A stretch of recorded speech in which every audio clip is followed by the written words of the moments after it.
the Big O Show. This is the Big O Show.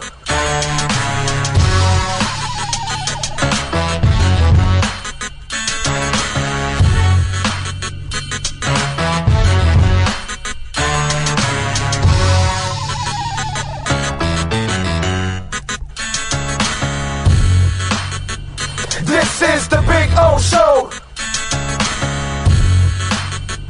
This is the Big O Show.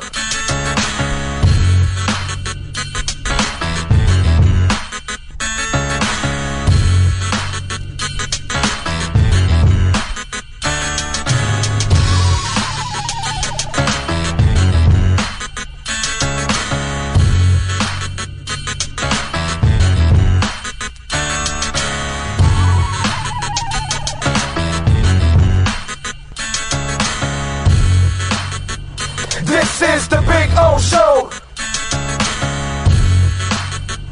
This is the Big O Show. This is the Big O Show.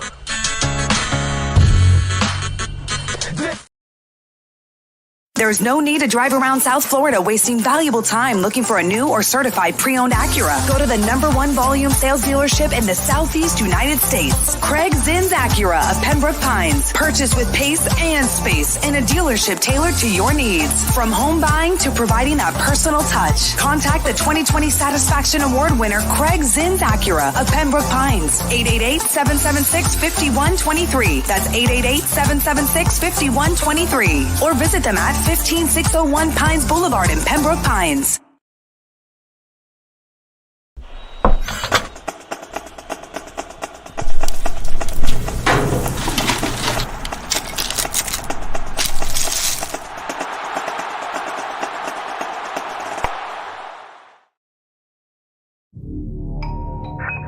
I think I know what this is. Houston, we have a package. Hello? No matter where you are, the Sloman Shield home security system guards your home. With next-gen perimeter protection, 24/7 monitoring, and interior motion sensing. And right now, get a free Sloman Shield security system and doorbell camera, all professionally installed, for free. Shield your world, the Sloman Shield. Welton Rayom has more than 62 years of litigation experience handling insurance disputes. They're committed to resolving even the toughest insurance claims quickly. Call them for a free consultation. 954-966-4646. At Welton Rayom, they don't get paid unless you win. Property damage claims to your home, business, or condo as a result of a hurricane. Welton Rayom can help. Water, mold, fire, smoke damage, Welton Rayom can help. Call 954-966-4646. When you move, you need a reliable company led by passionate folks, eager to assist its customers during a transitional process that needs to be smooth. Call Essential Moving Experts at 844-368-5750 for all your local and long-distance moving needs. You can rely on Essential Moving Experts. Mention the Big O Show and get $150 off. Family owned and operated, they offer free 30-day storage, full-service moving, fully licensed, bonded, and insured. Moving was never so easy. EssentialMovingExperts.com.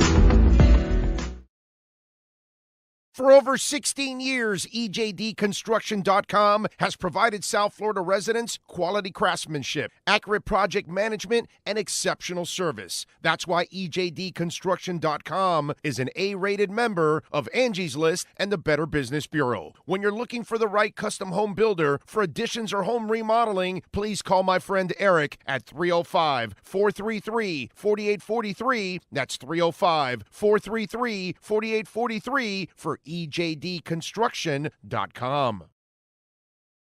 Welcome to Red Light Therapy, a revolutionary technology perfected by NASA to aid in muscle strengthening and recovery. Red and infrared light has the capacity to penetrate deep into the cell's mitochondria, potentially leading to increased energy, faster recovery, and the optimal performance your body demands. Train, fight, recover.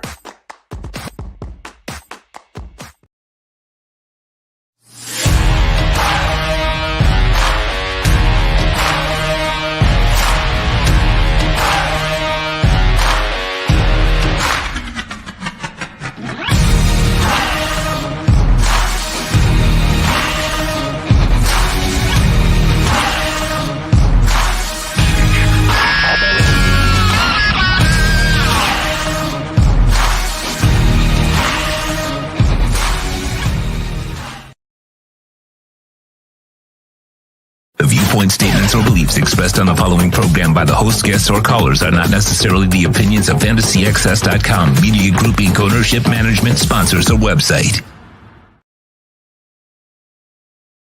When it comes to South Florida sports teams, very few in the media have witnessed, lived, and covered it like the Big O.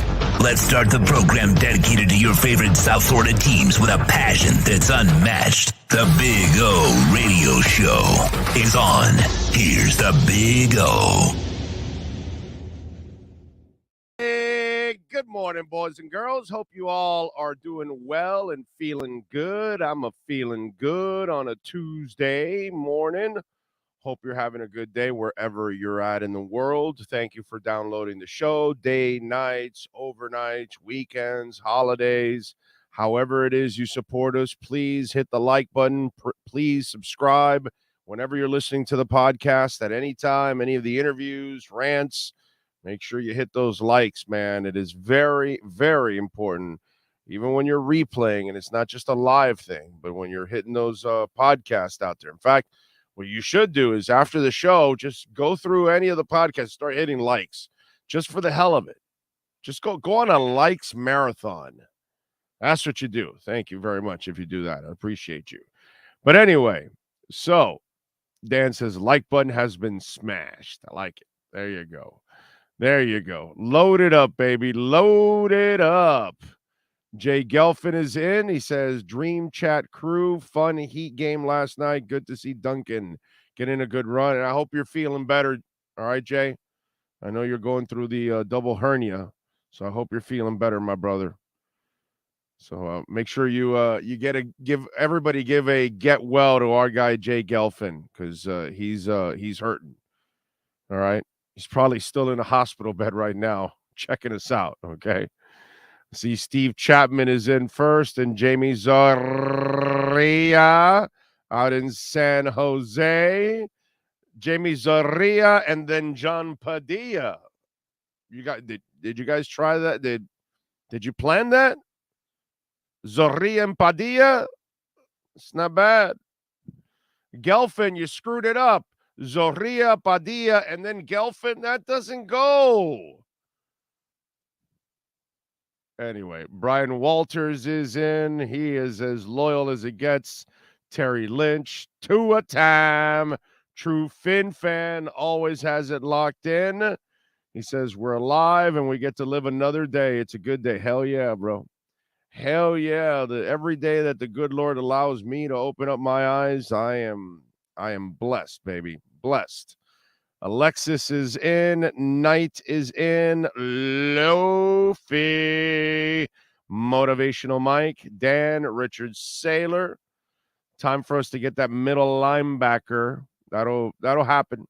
That'll happen. Can't wait for free agency. I mean, it's just now we're hearing stuff. Orlando Brown's not going to get tagged, and we're hearing, about this guy's going to get tagged. That guy's not going to get tagged. Jacobs, the running back for the Raiders, is going to get tagged. All that kind of stuff. So we're finding out. Remember, that's what I told you. We need to find out finally who's getting tagged, who's not, so we finally know who's available, and then we can have these conversations. You know what I'm saying? So that's the good thing, that we're right there. We're on the brink now. Everything's about to happen now. And now we'll have some talking points. You know what I mean? We don't have a lot of talking points. I got to tell you, preparing today for the show was freaking brutal, dude. There's not like really a ton to talk about. You know what I mean? And I don't make shit up. I get it for the people that, whatever, dislike Tua or don't believe in Tua, and they want to just make shit up and start talking about other quarterbacks or whatever. But I don't, you guys know I don't do that kind of stuff. So I'm waiting for real tangible stuff to talk about, out there. And there just isn't a lot right now, at least for the Dolphins. There's some stuff around the league. There's some stuff going on. Joe Mixon being investigated, for a shooting that possibly a child got injured. Who knows? We'll see what the hell happened. Nobody got arrested, apparently, when the cops came in. Stuff like that is happening around the league right now. The Aaron Rodgers mess. He's owed $60 million this season. So how much are the Packers paying? Are the Jets interested? That kind of stuff. The Raiders could be settling for Garoppolo, right? It looks like that's what could end up happening. I mean, all kinds of stuff. So we shall find out what is going on. Let's see, what else do we have here? Ray Sosa in. Yeah, he'd actually scored over one. I mean, but they did play Atlanta. Let's again, it's like Ira yesterday. Well, they beat Atlanta. Atlanta ain't shit, dude. Please don't talk up Atlanta to me, okay? So the Heat woke up last night. They hit threes finally. They shot 55% last night. It was like, all right, they're hitting threes finally. Yeah. Let's see.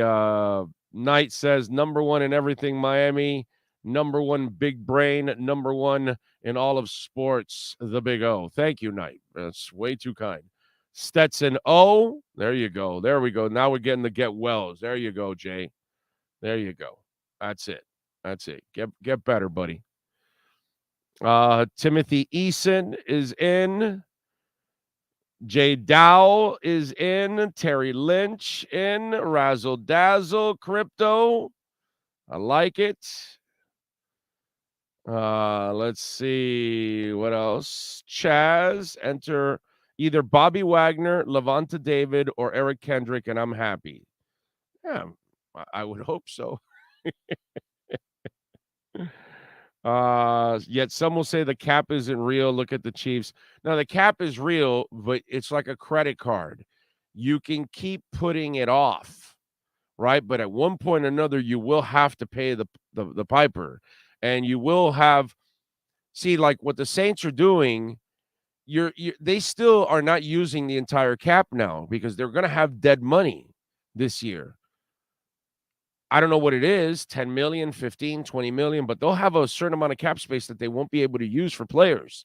The Dolphins went through that in 2019, that they had a ton of space that was for dead money. It wasn't for them.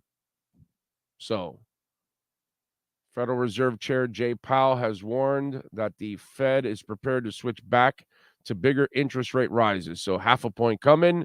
So here we go. Markets to go down.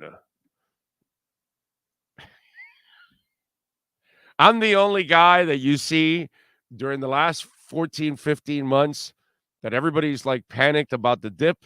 And I'm the guy that's like, keep it going, bro. That's all right. I'll just keep loading the slingshot more and more and more because eventually it's going to pop and it's going to explode. And the more I get to buy low, the more when it explodes, the more we get in profit. So to me, I don't worry about this kind of stuff. Like if Bitcoin wants to dip a little bit more, or Ethereum, or Avalanche, or Cardano. I mean, Cardano's at a great buy right now. But, whatever. Gala wants to go down a little bit more. Decentraland wants to go.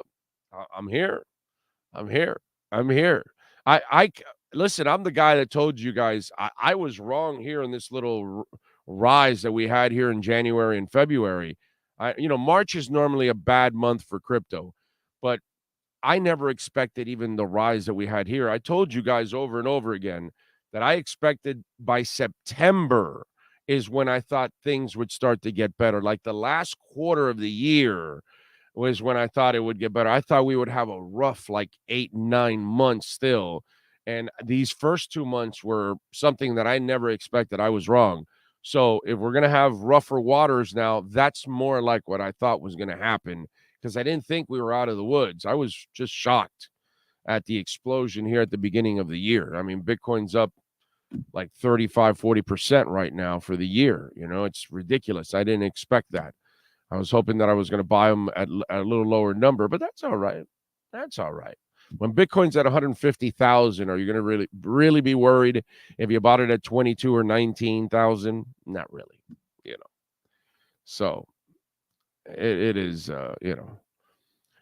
what's it called? What else do we have? Alexis says, why is that clown Eisen reporting Finn's talking? No, he didn't report that.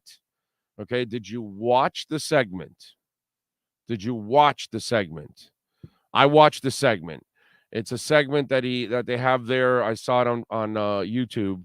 It's 5 rumors he heard in the combine.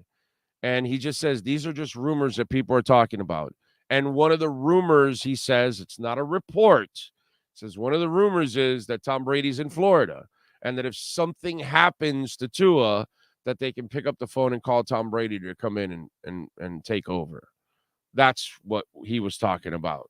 And he talked about 4 other, crazy rumors too, that he was hearing. And he prefaced it by saying, these are just rumors, crazy rumors that I was hearing. People are talking about it, that Phillip Rivers apparently contacted Miami and Indianapolis towards the end of the year about playing.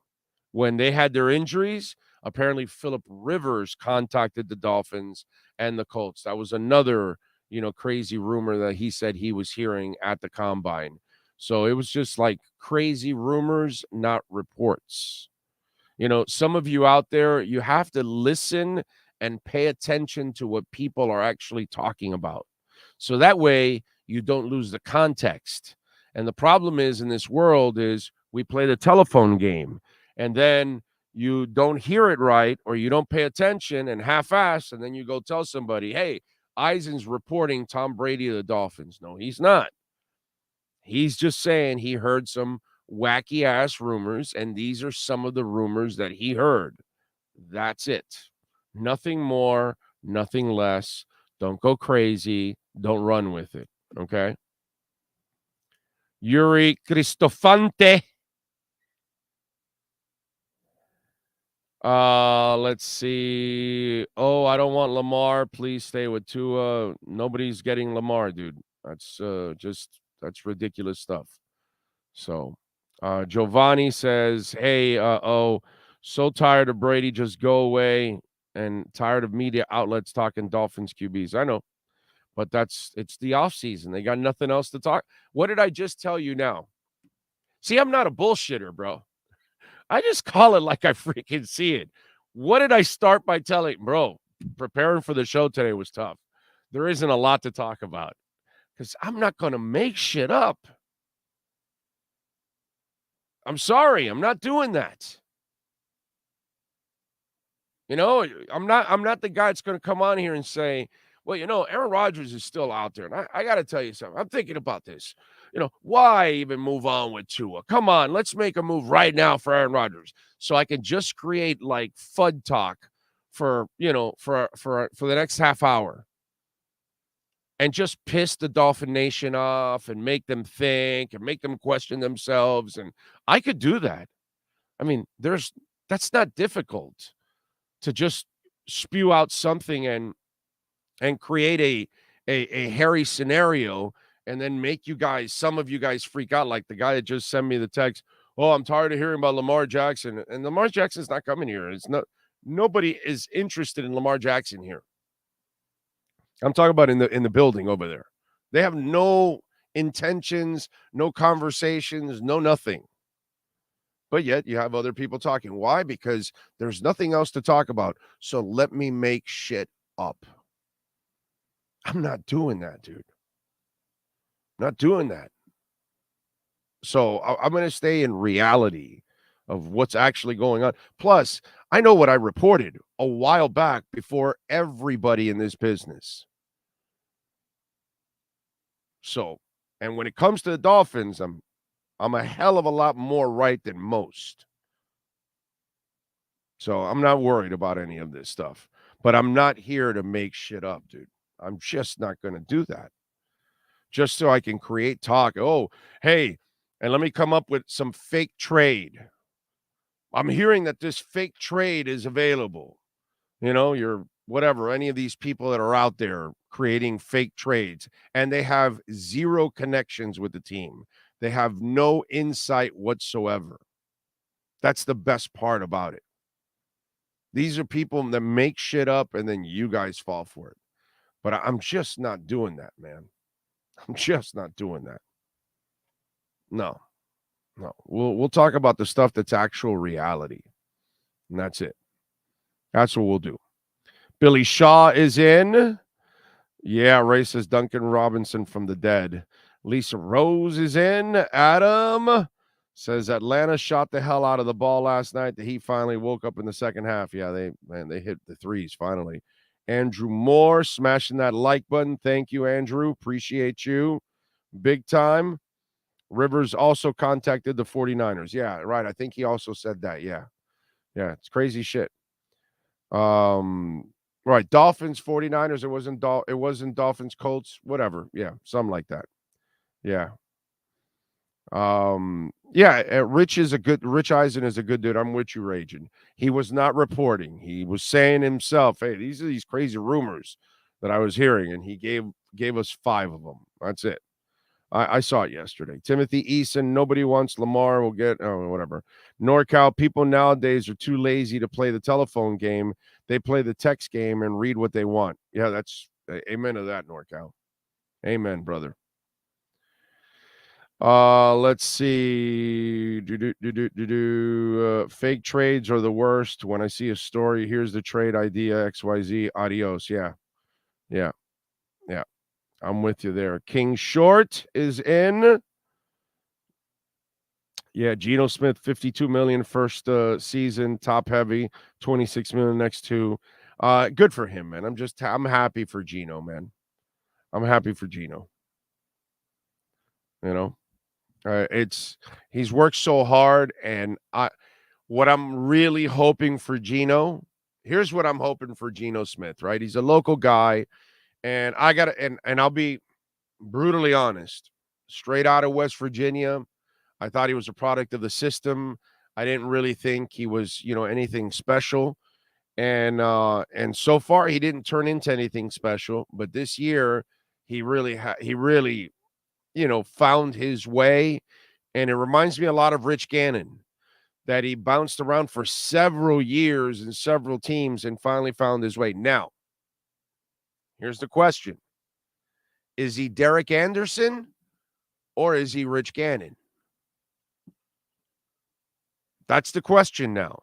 And that's what I'm hoping for Geno Smith, that he's Rich Gannon, who then, went to the Raiders. Those of you that aren't old enough, you may not know, but Rich Gannon bounced around the league for, I don't know, I want to say maybe 7, 8, 9 years. Kansas City, Minnesota, all that. And then went to the Raiders and found the right system and the right coach and made himself an MVP and made himself a really good quarterback for the next several years.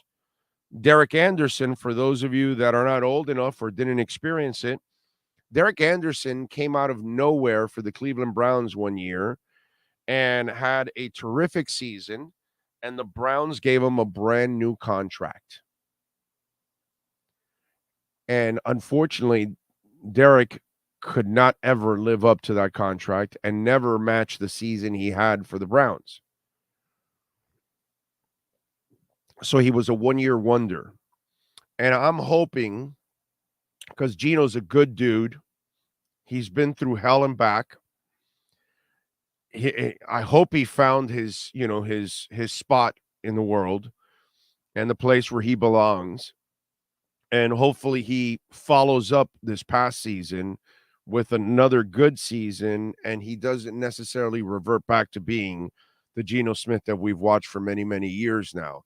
Because what's the saying I have on this show that I've been saying for nearly 20 years? I've been saying it, probably.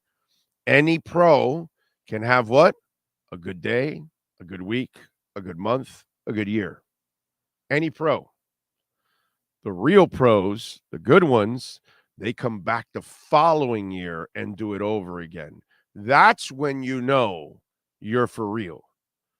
Because any pro can get hot and the scenario's perfect, you're in a groove, mentally you're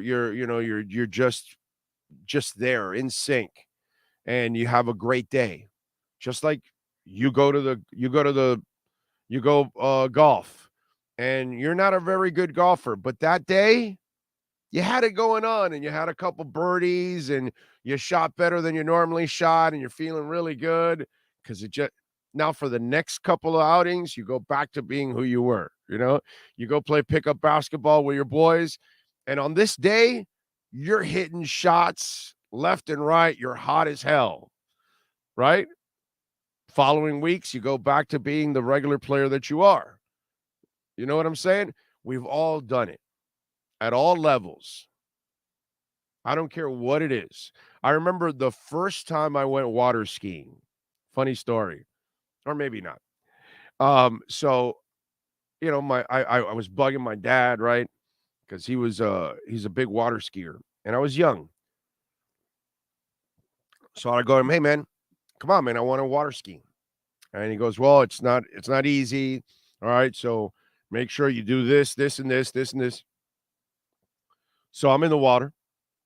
He takes off, brother. I get up on the first shot, and I'm traveling for a couple miles.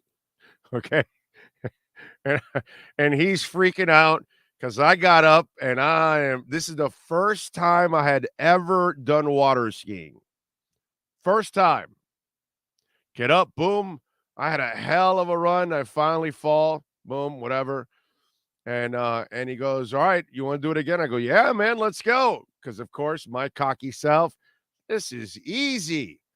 Didn't get up for the rest of the day. 10 more, 12 more times after that, could not get up. My dad gave up, goes, no, that's it. You had your moment. We'll come back next week and you'll try again. And I was fine the week after, and I got it going. But it shows you, right, that I was in a groove that first time. And I'm there, and I'm Mr. Cocky, and I'm like, yeah, baby. See, my old man don't know shit. This is easy. And I never got back up again. That day, at least. Oh, man. A couple years later, I'm skiing in Biscayne Bay. And around Star Island, in that area. Because that's where we used to ski, in that area, Star Island, Hibiscus, all throughout there. And there's an island that's there that people park. It has that monument. For those of you that know, I don't know. If you're out of town, you won't know what the hell I'm talking about. And I remember once that I'm skiing, and I swear to you, I saw a shark. It was like, I see the fin come out of the water, and I just cruise by. And I'm like, oh, shit, dude, I better not fall now. It's one of those moments that you're like, all right, let me hang on, And by the time I fell, I was like far away, and I was like, okay, well, my dad will roll around before anything. I don't think the shark is chasing me. This isn't Jaws or whatever. I was already so far away it didn't matter. But I remember once seeing a shark skiing, and I was like, whoa. Luckily, I didn't fall at that moment. But, going back to Geno Smith, he has fought for so long that I hope he's able to enjoy, the fruits of his labor here. And I hope that he really found his way in Seattle and has, a great finish to his career. I hope it's not a one-year wonder, because that'll be the sad part. I know people say, well, he got his money and all that, and that's fine. But I think Geno, in a perfect world, wants the accolades, wants to be respected as a player at this level. Because obviously you have to respect what he accomplished at college and in high school, right? But on the NFL side, it hasn't been something that you could admire. But last year, my God, how do you not admire what he did last year? You know what I mean? Comeback player of the year, and knowing his career and all of that. It's such a great story that I hope, for Geno's sake, because he's a good dude, that what he did this year was not an aberration, and it's a sign of things to come. Wish him the best, man. It's pretty cool. I tried once to water ski. Could not get up once all day. Yeah, it's not easy. It's not easy. The key is really not pulling. The key is really, leaning back and allowing the boat to pull you and lift you up. It's not really a matter of tugging on. Let it guide you up, and then, you'll be fine. It's just one of those things. But, yeah, it's fun, man. It's a lot of fun water skiing. I enjoy it. I haven't done it in a while. Packers gave Aaron Rodgers permission to speak with the Jets. I hope that trade does not. I disagree with you. I hope it happens. I really don't fear Aaron Rodgers anymore. And plus, I think I want to see him with the New York media. I want to see it. I just think it's going to be a disaster. I really do. I don't think it's going to be as good as people think. So, we'll see. I kind of hope because they're going to give up picks. They're going to give up a bunch of cap space. It's going to limit them, all that kind of stuff. I'm sure that the Packers are going to have to pay a portion of the salary, but I think it all depends on the compensation that they're receiving from the Jets. That will determine how much they pay of that salary. So I've been boating since I was my mother's belly. Can't lie. Can't lie. CR without boating. Okay. Gino's career got started with the Jets. That's really bad luck. Yeah, but he's never been able to make it wherever he's been at. Big O, what's your take on what Rich was saying? Are you talking about Rich Eisen? You may want to rewind, bro. I just talked about it. Jets would have a 1-year window before they get into cap issues. I just think they're going to get into issues right away. That's all. So, NorCal, don't be scared of the Jets getting Aaron Rodgers.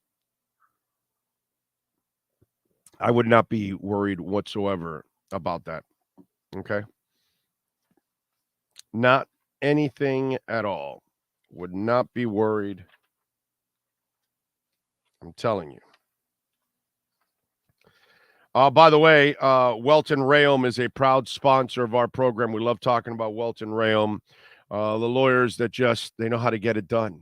And if you're in South Florida or even in the Keys, by the way, because they have an office in Hollywood that services Dade, Broward, and Palm Beach counties, and it also in the Keys. Hell, you don't even have to go in to the office most of the time. So I don't know, if you're in Martin County, they probably can take care of you. You know what I mean? Maybe the only time you might have to drive down to Hollywood is to pick up a check or something. But really, seriously, call them 954-966-4646. You get into a car accident, you need to call Welton Rayom right away. They have their own adjusters. They will take care of you. They will give you the guidance that you need. Insurance companies are just going to take advantage of you. Adjusters work for the insurance companies. They don't work for you. Okay? They work for the insurance companies, no matter what any adjuster may tell you. All right? They want the business from that insurance company. So make sure you call Welton Rayom because they have their own adjusters. When you see what Progressive did to us or tried with their bullshit adjuster, and then our adjuster from Welton Rayom came in and freaking crushed it. And we got 5 times what Progressive was offering. 5 times. Okay?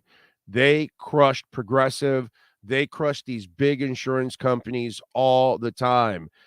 Just a couple months back, they closed a deal against an insurance company where they had like 186 plaintiffs.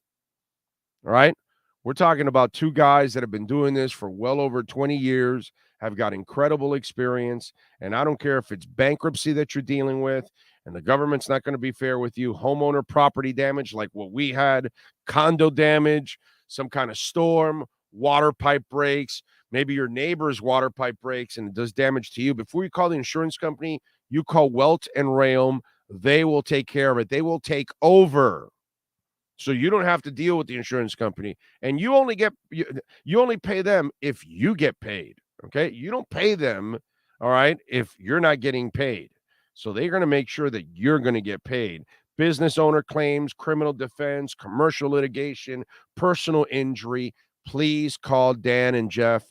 They know what they're doing. They're phenomenal. 954-966-4646. Anywhere in South Florida or even down in the Keys. Call Welton Rayom. 954-966-4646. Don't allow the insurance companies to take advantage of you. Allow wealth and realm to take advantage of the insurance companies. All right? Do that. Big O, I was wondering if maybe you had any extra information on Quentin Domney giving plays to opposing teams. I know it's XFL, but seems an accusation. I have no idea what you're talking about, bro. You know, it's the XFL. I'm not really I haven't watched a minute of the XFL, bro. I just haven't. I haven't had any time to watch the XFL. And I'm normally a guy that watches these leagues, and I have not watched 1 minute of XFL action. So I have no idea what you're talking about, bro.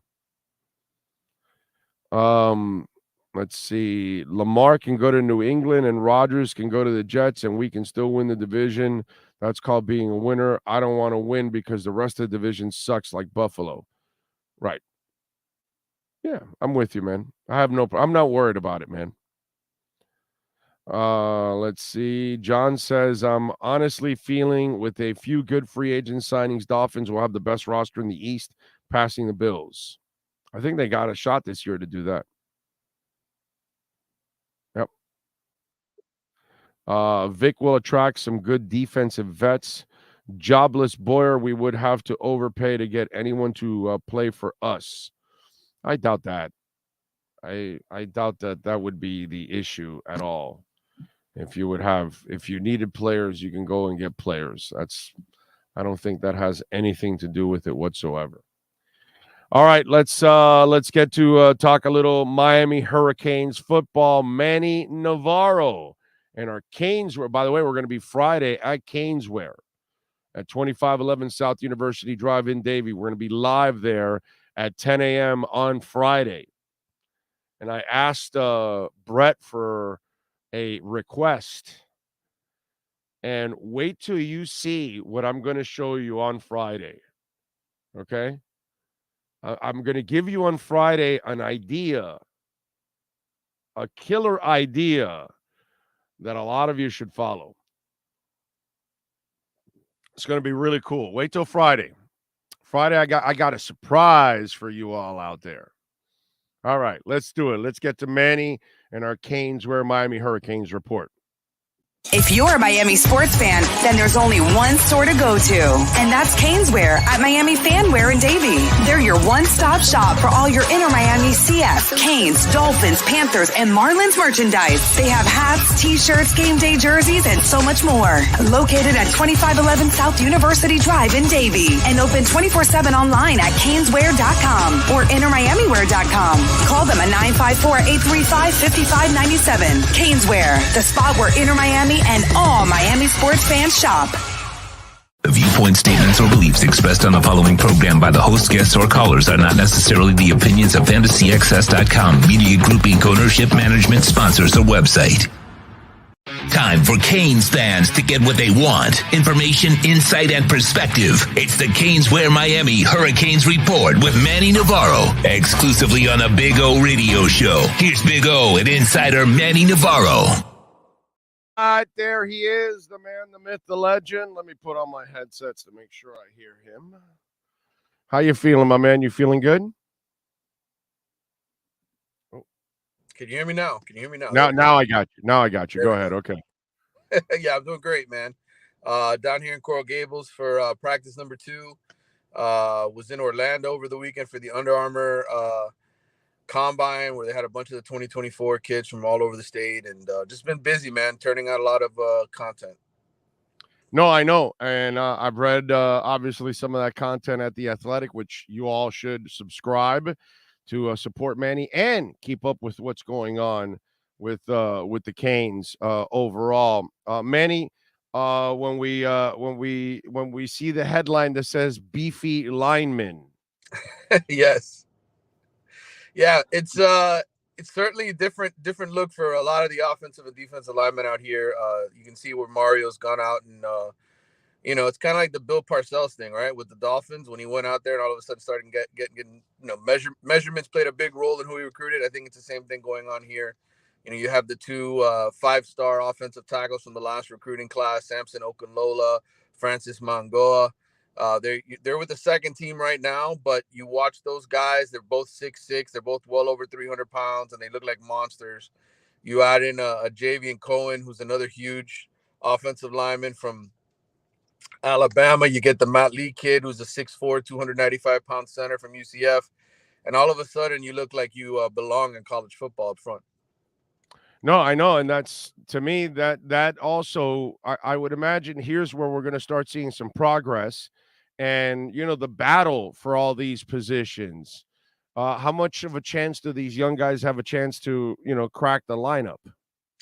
Yeah, man, I would say they have a great chance. Zion Nelson is out this spring. There's a lot of guys out this spring that are still recovering from surgery or procedures that were done during the season, and so Mario's allowing a lot of these young guys to come in and get a lot of reps, both on the offensive and defensive line. So, I think there's a very good chance that come this fall, they'll be right there with some of the older players to win jobs.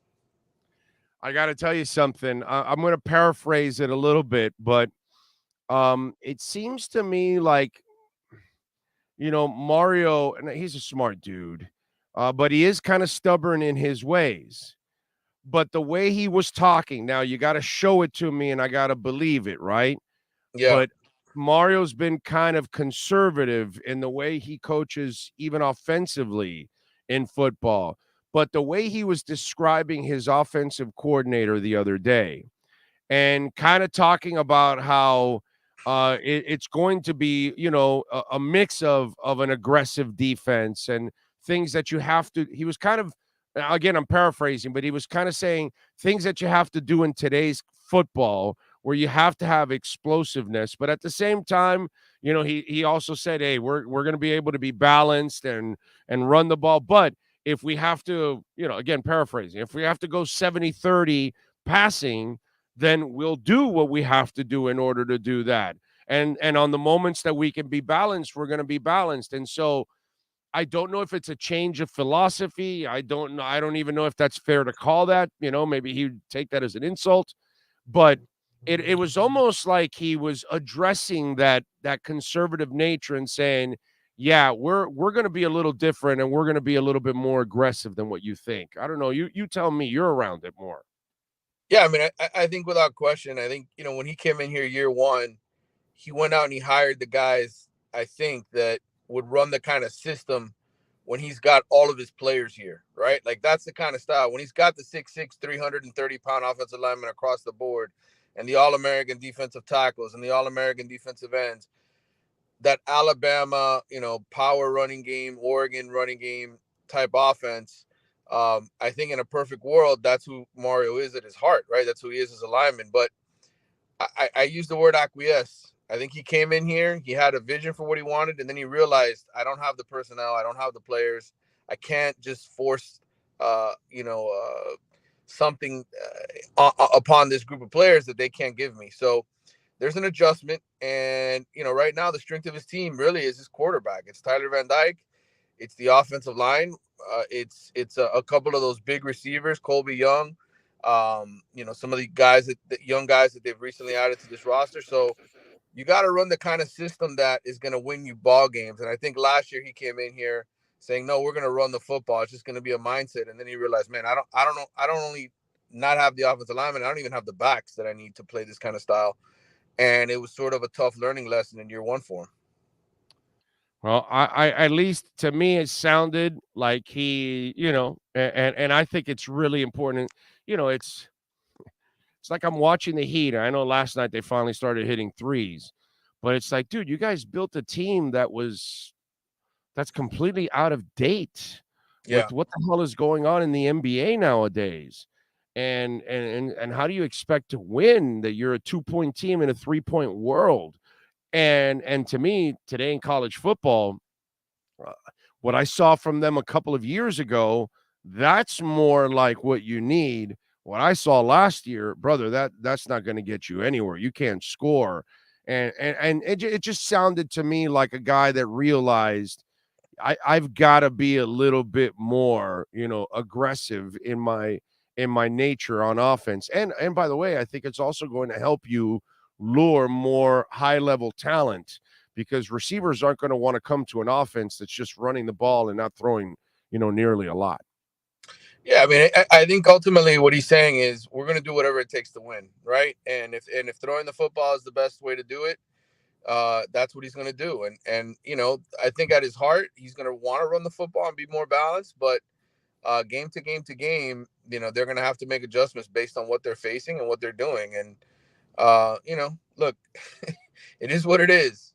This place used to be great, and it's not great anymore. It's far from it. And there's a lot of work to be done to get there. And I just think, instead of being maybe rigid in his ways like he was in year one, he's willing to adapt in year two and make the necessary changes, which is a welcome sight. We've had a lot of Miami coaches that don't do that. They've come in here and they stick with the same defensive coordinator for 5 years, or they stick with the same mindset. And you can't do that here. You got to adjust when you're a mediocre football program.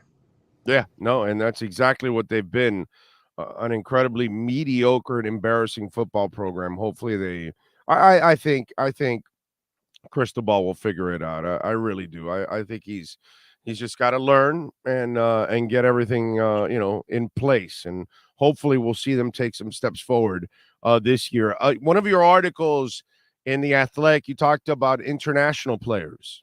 Yeah. And this year, the Miami Dolphins had a young man from Kohu is, I think, from somewhere in Africa. I want to say Nigeria, maybe, or I forgot exactly which is the country he's from. And so Cater, we're watching, international players make the transition. One of the things I've talked about with the NFL that I think their next, frontier, I've said, is you got to put a European division. Not an expansion of one or two teams. You got to put 4 teams out there, one in London, one in Paris, one in Berlin, one in Barcelona, and then have like an international facility where the visiting teams from America can go there, and a visiting facility and hotel, and they can stay there for a couple of weeks and play a couple of teams. And the same thing here, build an international facility here so that when the international teams come here, they stay for a couple of weeks in a centralized place that they can fly to, different locations and play a couple of games and then, fly back. And why do I say that? Because the next frontier is what basketball and soccer have done. Soccer has been, pulling from the world talent for 100 years. Basketball now, obviously the last 30, 40 years, we're watching the international talent crossover and international leagues grow and all that kind of stuff. And so now the NBA has an international, system, and so does baseball from the Caribbean and South America, Central America, where they have, a couple of countries that play baseball, and they're feeding, So for me, that's the next frontier, that the rest of the world picks up American football and it starts to go to the next level. How much do you see that growing right now at the college level? I think 100%. It's definitely growing. Especially, you've had the Australian punter thing for a while now. Right. Have really fed into the NFL and the college systems. It feels like every major Power 5 team has an Australian punter these days, the way that's worked out. And obviously Miami had Lou Headley. Now they've got Dylan Joyce. So it's kind of like it's continuing now into phase 2 here in 2023. But when I was in Orlando for this, by the way, just to add a little historical nugget, I think his name was like Goebel or something like that, the Giants kicker. Yeah. Back in the 60s. Yep. Right. They went to a soccer player because all the kickers were kicking straight. Oh, yeah. And they went and found a soccer player that started doing it from the side. And all of a sudden, he's the guy that started all of that. A soccer player is the one that changed the way American kickers approached the field goal. You know what I mean? So it shows you that influence can help you out in so many different ways. But go ahead. No, what I was going to say now is it's sort of expanding even more into rugby, in the rugby players. Francis Maui-Go, I was just listening to an interview I did with him back in December. And he talked about playing rugby over in American Samoa. That's what he grew up playing up until about he was 12 years old when he made the switch to football. The MVP of this Orlando All-American Combine that got an invite to play in the game, he's from Mozambique. He's a 6'4", 280-pound center who has tremendous feet because he grew up playing rugby. He just started playing football at age 14, and he's from Mozambique. There were kids there from Germany. There's another offensive lineman from Germany who's been here for 2 years. He's living in Georgia. One of the top defensive linemen, one of the kids that won MVP, is French-Canadian kid out of Montreal. So, it's definitely diversifying, and I think, you have to sort of, it's a global game now for football. It's really turning into that. And I think in the next 5 to 10 years, you're going to see it expand even more because these places are getting better at what they do in terms of development. Yeah, no, and I think that is going to open it up now for football. Is 10, 20 years down the line. Right. It's going to take a while for this to happen because obviously it takes a while for young people to start to really appreciate the game. And I think the more American football is played overseas, the NFL games, I think the more we do that, obviously that will continue to influence and help the game grow, overseas. And then that will allow colleges and the NFL to have a bigger pool of talent to actually go and get. You know what I'm saying? So I think that's but that's, again, it's down the line, but that's where their next revenue stream is really going to come from, at least on the pro side, is going overseas. Just out of curiosity, bro, your thoughts on Jim Larinaga, because that man is just absolutely amazing, dude. Amazing job by really him, and I think his he had a lot of coaching turnover. People forget in the last couple of years he's had assistant coaches leave him, and I think the real way that you judge how great a head coach is how many of his guys go on to other places and do great things, and then how quickly can he replace them and keep winning. And I think this is proof in the pudding that you have the right head coach. Doesn't matter who his assistants are, he can rotate those guys in and out and keep winning. And it's really more of a testament to him. And I think the job that they've done in the transfer portal, I think back to when I first started covering Miami basketball 15, 20 years ago with Jack McClinton. He was sort of the first big time transfer, I think, in the modern era when you started having kids do that regularly in basketball before it became a big deal in football. And ever since then, they've done a great job just picking off kids from other teams, bringing them in here. But, testament also to Larinaga's recruiting, getting a guy like Isaiah Wong and turning him into the ACC Player of the Year. So it's a mix of it. But look, after their Elite Eight run, I think a lot of people were like, they lost some guys, and see if they can make it back there. And they have a great team. I mean, they won 24, 25 games. They're going into the ACC tournament as the number 1 seed. Testament to the job Larinaga's done in his time here.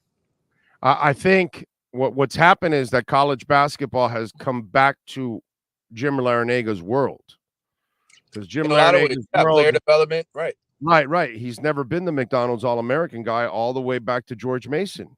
Right. So he always had to have guys who were pretty good, but not NBA, but good at the college level, but with a lot of experience, 3-4 years, like the Shane Larkin teams, where Larkin was the only young guy that actually had NBA skills. Right. And the other guys were just older veterans that at best they were probably going to play overseas or something like that. But they were really good college players because they were in the, their bodies had developed, their minds have developed. They've been in the, 3-4 years. And then here we got again, now here's basketball where McDonald's All-Americans are gone. Very few of them are left now. Most of them go to a G League or overseas because they go get the money right away, right? And so now you've got less stars in the league. So now this is why the North Carolinas and the Dukes and the Kentuckys, they're not the powerhouses that they were before because they're not loading up on McDonald's All-Americans. Now you've got to play the game that Jim Larinaga has been playing for 40 years. Correct. So to me, that's kind of what's happened now. Everybody's at Jim Larinaga's level, and Jim already was competing with everybody at elite levels while he was here at this level. Now you're at his level. Oh, dude, he's eating your lunch. Yeah, great points. though. It really is. And, I just think NIL is really, when you think about the impact for college basketball and saving maybe the sport, a lot of these guys, like you said, they'll take the money overseas. They'll leave early because they think that's the right decision. Hopefully, more and more of these guys decide to come back to school and finish their college careers and realize, hey, look, it's probably a long shot I'm going to make it in the NBA, right? Like this is probably my time to shine and enjoy, my career at a high point, and I think more guys hopefully make those decisions instead of rushing to go pro. And NIL helps in that. It helps keep some of these guys around and gives them a little bit of money in their pocket, and lets them sort of fully develop instead of rushing to the way they used to be. Where so many guys, I mean, think about it. How many guys came in, played 1 year of college ball, and we never heard from them again? Yeah. I mean, it's so many guys, and you, oh, look, he's in Spain. Oh, look, he's in France, but you never hear of the guy again. I think what Miami's done this year is sort of a good example. And Isaiah Wong, where's he going to be in 2 or 3 years? Is he really going to be in the NBA? This is his time to shine. Being the ACC player there, that's something they'll never take from you. This experience, and I think sometimes kids have to value that a little bit more than the quick money, and hopefully NIL helps balance that again. Any recruiting news on the football side? No commitments yet. A lot of visitors. I think really, the kids that they really want. I know the junior day was this past weekend, and I talked to a bunch of them while I was here, especially some West Coast kids. It's really about the one-on-one time that you get. So junior day was hundreds of kids that were here. I think it's more when the kids come in and they get their private tour, we might see some of these commitments happening after that. But I'm more of a expected in April, May, June kind of guy when kids are done taking all of their unofficial visits and they start locking in official visits. I think that's when we'll see some of this stuff progress. All right. Good stuff. Follow him on Twitter at Manny_Navarro. Make sure you subscribe to The Athletic so you can get a lot of great insight, all kinds of great stories. He's traveling around the country, keeping up with a lot of this recruiting stuff nationally. So get on there and subscribe at The Athletic and follow Manny. Manny, as always, thank you, my brother. We'll catch up later in the week, my friend. All right, good talking to you, brother. Take care. You got it. We'll be at Caneswear on Friday at 10 a.m. Sean and myself will be out there, 2511 South University Drive in Davie. And wait till you see what a surprise I have on Friday over there. But anyway, make sure you get out there, and they got anything and everything with the Canes logo on it. If you can't go to Davie, maybe you live out of town, maybe you live in Hope Sound or in the Keys, you can go online at caneswear.com. They've got anything and everything practically with a Canes logo on it. They've got Heat, Marlins, Panthers, Inter Miami, what else? Marlins gear, all kinds of stuff. And guess what? You can order it. And if you order over $99, which will be really easy because you're going to want to buy this and that and this and that and that. And before you know it, you're going to have like 25 items. You'll get free shipping over $99. So check it out at caneswear.com. All right. Good stuff as always. If you're a Miami sports fan, then there's only one store to go to, and that's Caneswear at Miami Fanwear in Davie. They're your one-stop shop for all your inner Miami CF, Canes, Dolphins, Panthers, and Marlins merchandise. They have hats, t-shirts, game day jerseys, and so much more. Located at 2511 South University Drive in Davie, and open 24/7 online at caneswear.com or innermiamiwear.com. Call them at 954-835-5597. Caneswear, the spot where inner Miami and all Miami sports fans shop.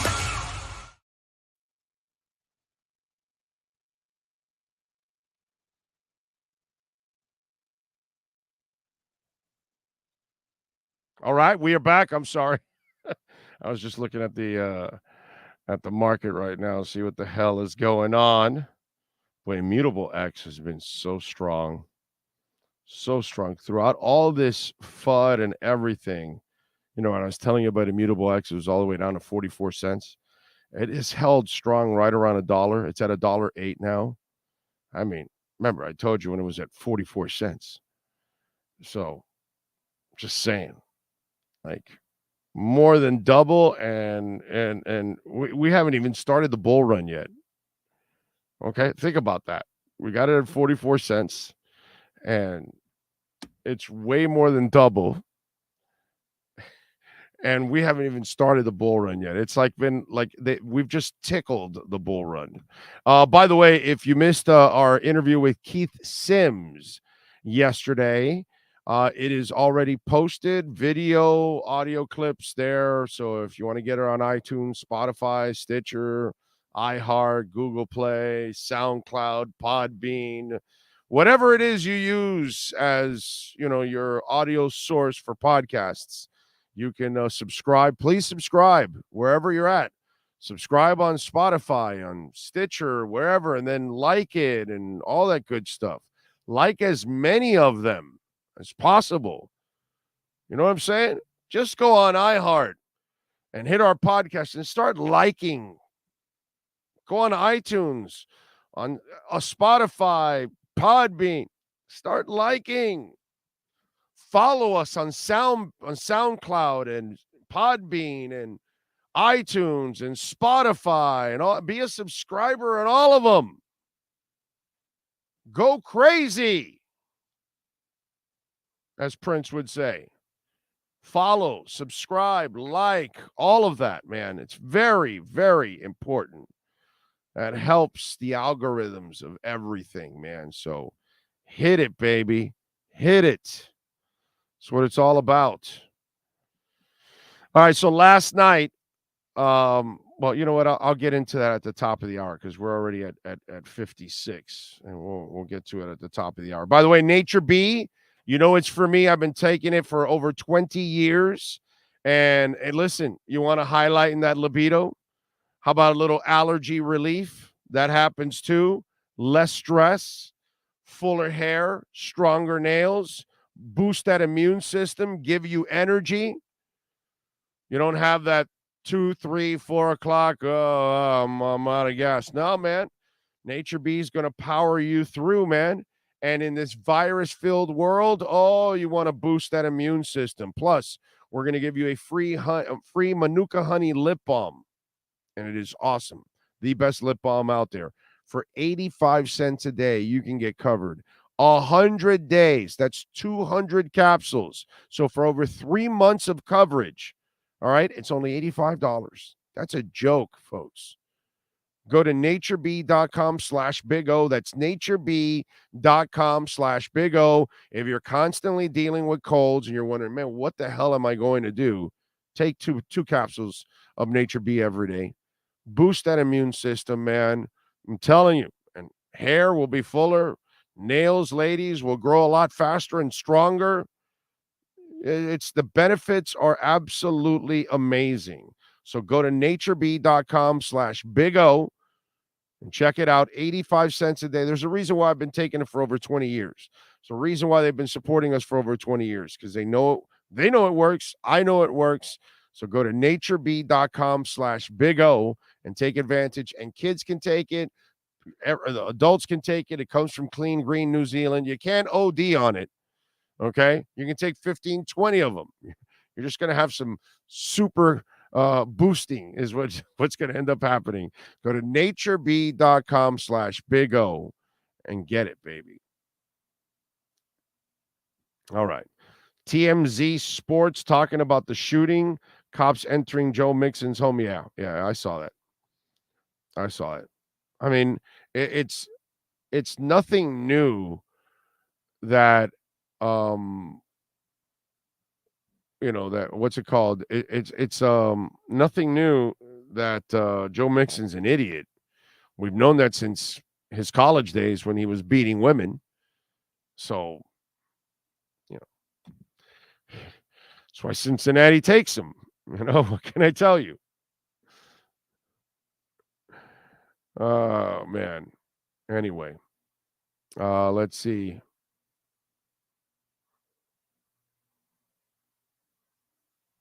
All right, what else do we have going on? Let's see, Big O. I know you don't do fake trades, but what do you think about targeting Bradbury as a Byron replacement? Not a super expensive, and he's likely going to be a cap casualty in Philly. I have no problem. Bradbury's a good player. I like Bradbury since the day I saw him in the Senior Bowl. So yeah. Big O, I believe that Jan Stenerud, Chiefs, was the one of the great sidewinder soccer player, field goal kicker. Was it No, I don't think it was Stenerud. Gogol or something. I'll tell you now.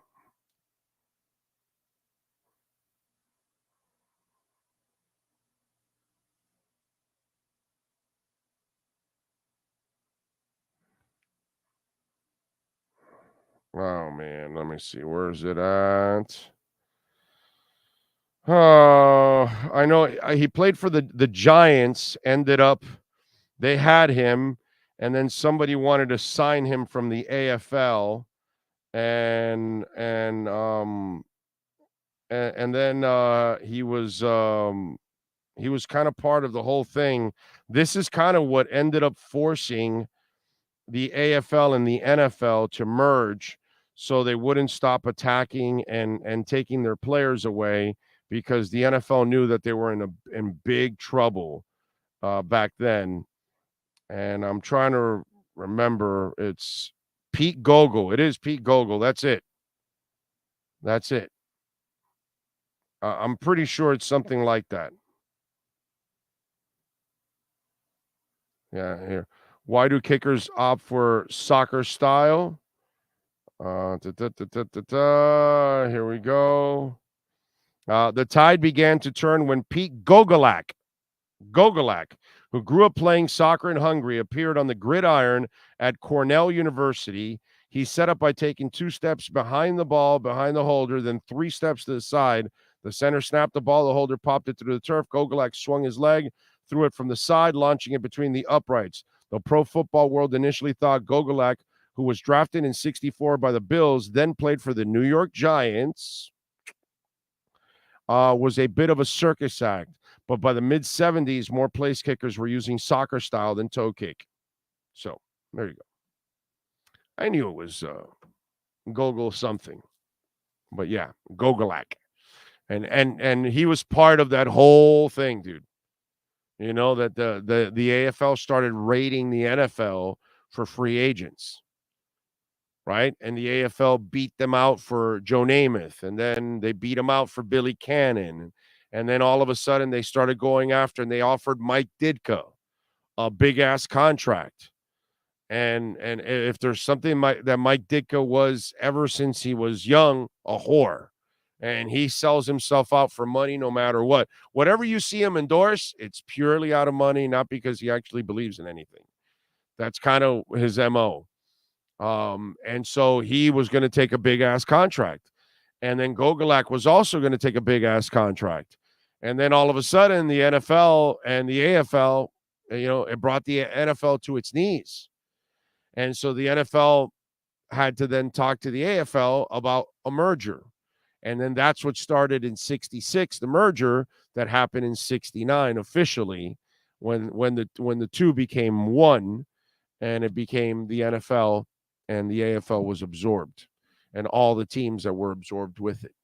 So Gogolak was part of that move. Since you bring up the kicker, he was one of those kind of guys that started one hell of a movement to bring the AFL and the NFL together. Johnny Rotten says, morning, Big O. Been a while since I've been on. Who's your top 3 tight ends in the draft and your 3 top middle linebackers in the draft? Here's what I gave you. I gave you players that I like in the draft yesterday. You can go back and listen to the show. Sean, did you make that a segment? Did you make that a segment when I talked about what I like in the 2nd and 3rd rounds? I don't know if you did or not. I did not yet. It'll be a weekend segment. It'll be a weekend segment. But you can go back, and it's on the show, and I talk about it yesterday. So you can check that out. I gave you some of the guys that I like. Okay. Remember, I'm waiting for free agency to happen, because if they sign a middle linebacker in free agency, then I don't expect them to go after it in the draft. So I want to see what happens first in free agency, and then I will look at what I want to do in the draft. But I did yesterday give people a feel for what I like in the second and third rounds. Couple players that I like in the second round and a couple players that I like in the third rounds. And middle linebacker was in there, and tight end and tackle and quarterback was in there and everything. So I had all kinds of different players in that second and third round. So you may want to check it out. Gary, your premium was a fave Dolphin field goal. You mean famous or whatever? But he couldn't throw worth a damn. Yes, we know. Yes. Big O, what do you think of JUSO turning his back on Sami Zayn yesterday? Is that something with wrestling? Okay. All right, Sean is saying yes. All right. What am I supposed to know about JUSO turning his back on Sami Zayn? It's Jay Uso. Oh, Jay Uso? Okay. Jay Uso. So what happened? Fill us in, bro, because he's telling me this, and I have no idea what the hell happened. That's tonight. That's so we have to talk that tonight. That'll take a show, Oh, okay. Okay. Big O is a darkness thing or just the absence of light? Both for me. Yep. So you're telling me Jay Uso and Sami Zayn are battling today? Is that what's going on? That's the fight today? WWE did a angle last night. They kind of setting up for WrestleMania, and they had Jey Uso was the one wandering away from the bloodline. Sammy had already turned on the bloodline, and then there was a coming together of the two, and then an act of betrayal, which played out very well on Raw last night. The Boston Garden crowd was the TD Garden crowd was erupted with joy and then ultimately stunned with disbelief. All right. Okay. I'll take their word for it, I guess. What can I tell you? It was the greatest in men's soap opera.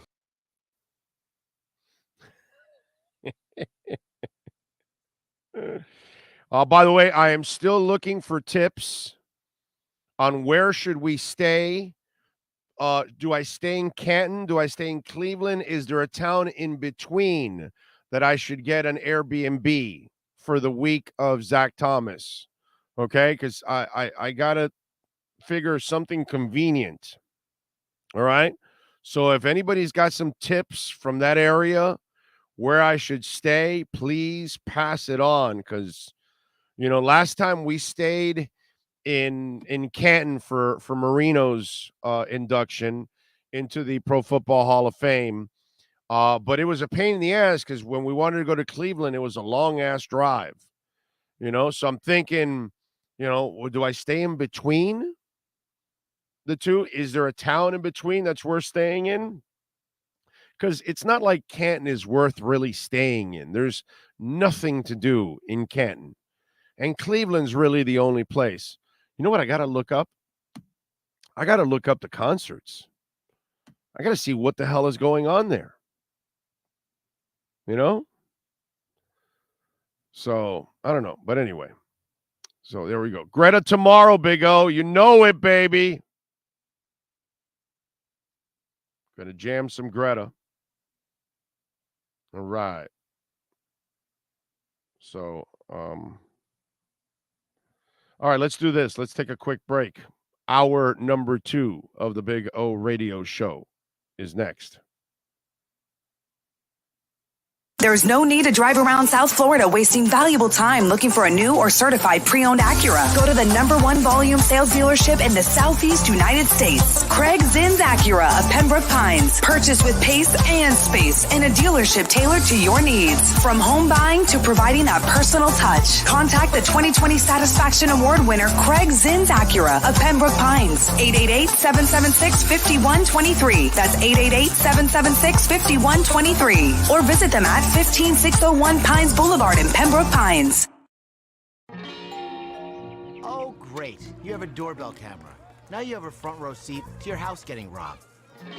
They're breaking into my house! Ooh, there goes the TV. I'm sure it'll turn up at the pawn shop. No, not the TV! Just because you can see them, that doesn't mean you can stop them.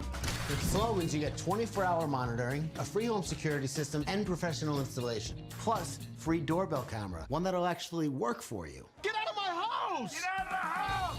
Call 1-800-ALARM-ME.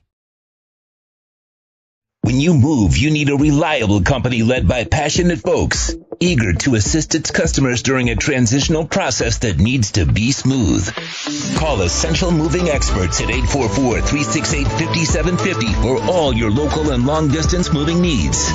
You can rely on Essential Moving Experts. Mention the Big O Show and get $150 off.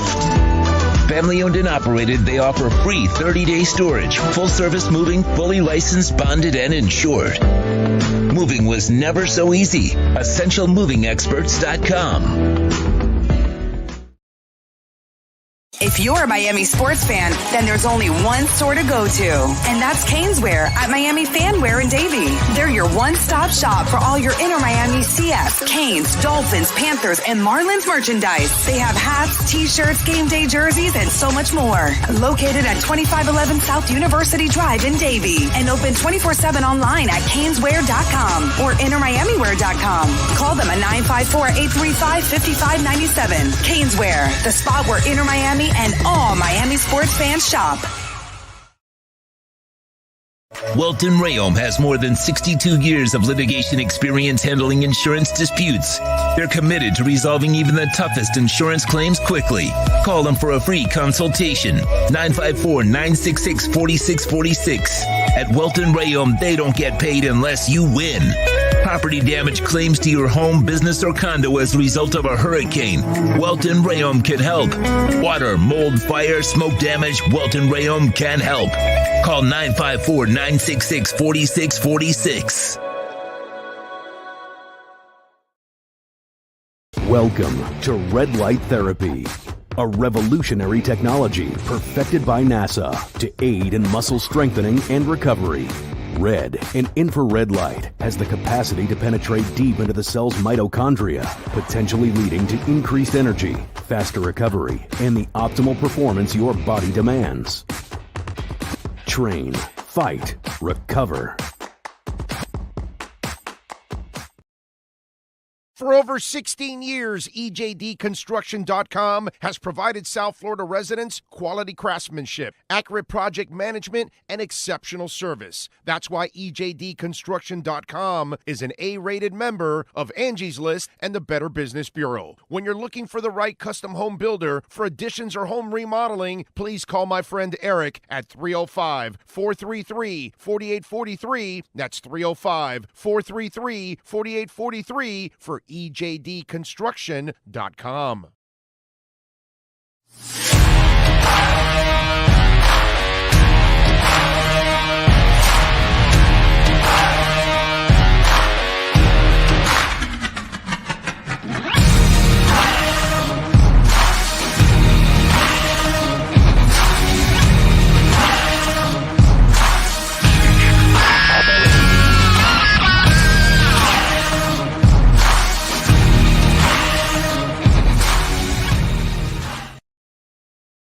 Viewpoint statements or beliefs expressed on the following program by the host, guests, or callers are not necessarily the opinions of FantasyXS.com, Media Group Inc., ownership, management, sponsors, or website. When it comes to South Florida sports teams, very few in the media have witnessed, lived, and covered it like the Big O. Let's start the program dedicated to your favorite South Florida teams with a passion that's unmatched. The Big O Radio Show is on. Here's the Big O. All right. By the way, I only see Madonna on August 2nd in Cleveland. How about that? That sucks. That sucks ass. What can I tell you? August 3rd is the game. Does that sound right that they play the game on a Thursday? Really? The Hall of Fame game, right? It's Thursday? Okay. I don't know why I thought it would be a Saturday. Now, we're there the next day after the game because they have that round table with all the Hall of Famers. We're going to cover that. So that means we don't leave till the 5th. On the 4th, Tesla is there. Now, that's some shit right there, baby. Okay?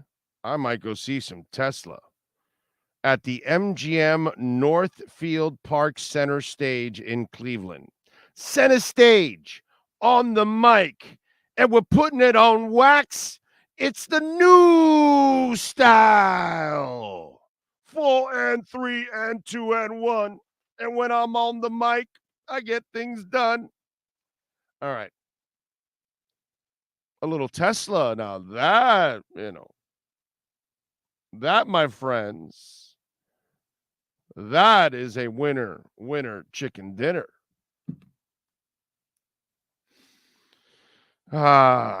Yes. Can't wait for Greta tomorrow. I'm in the pit, by the way.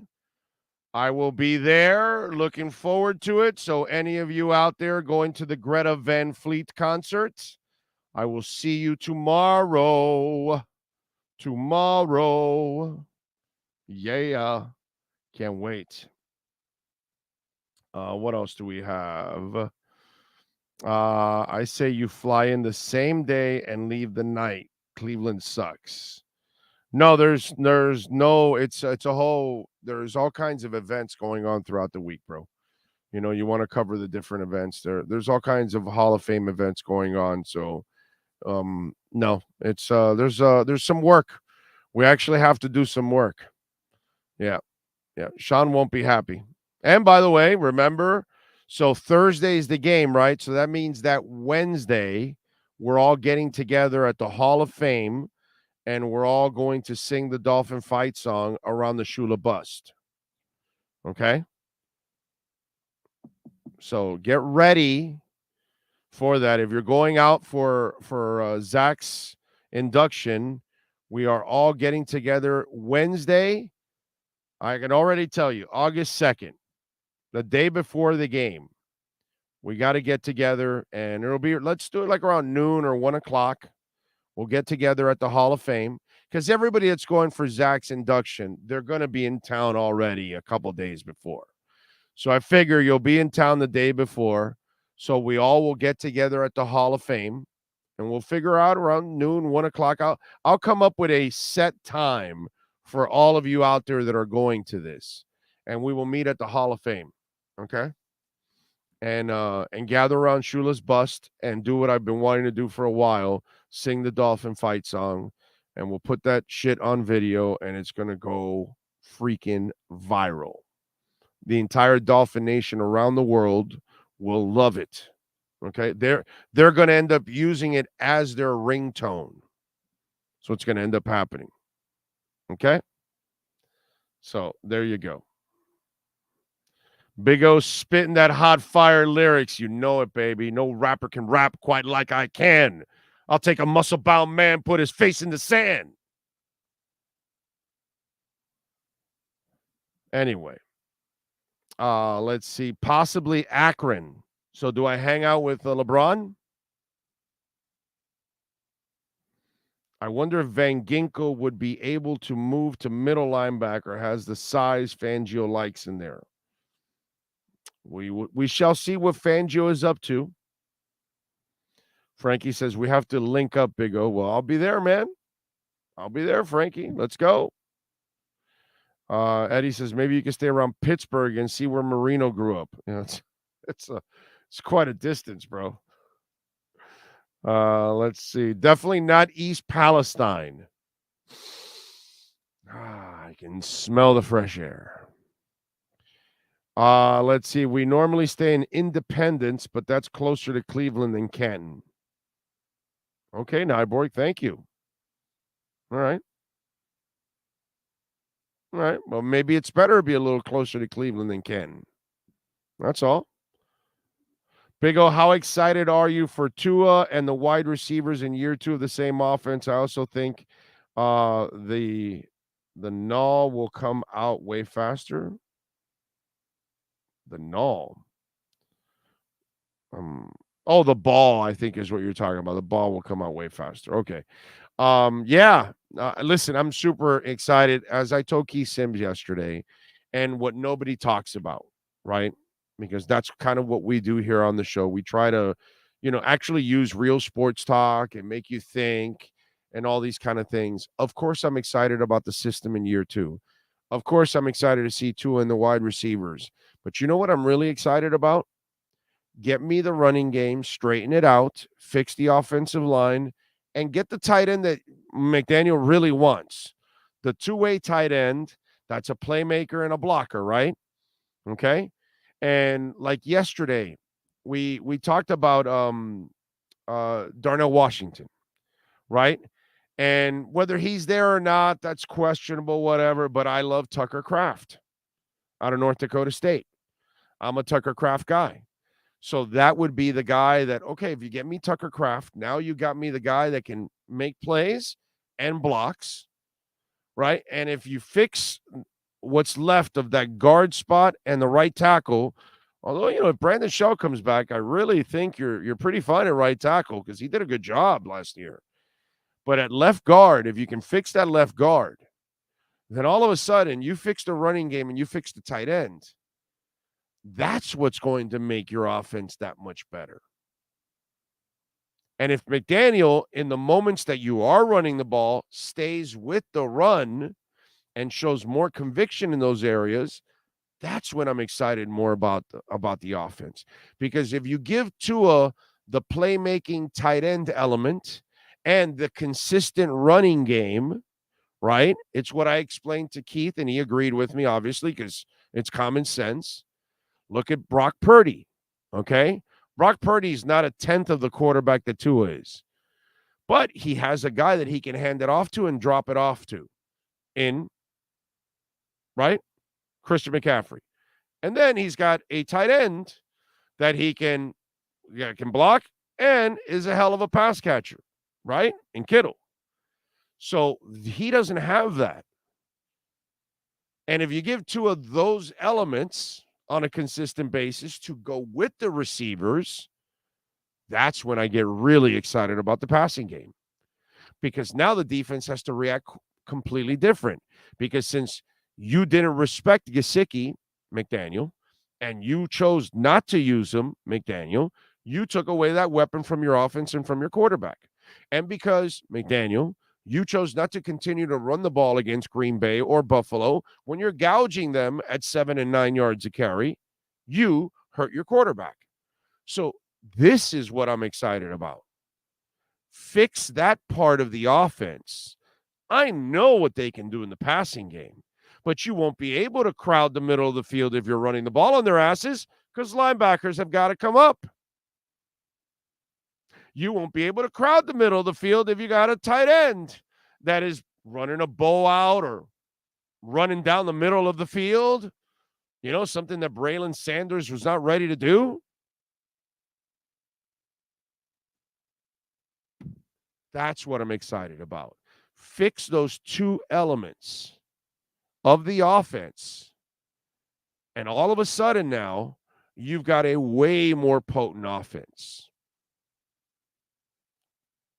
That's what I'm excited about. The obvious is Tyreek and Waddle. The obvious is Tua.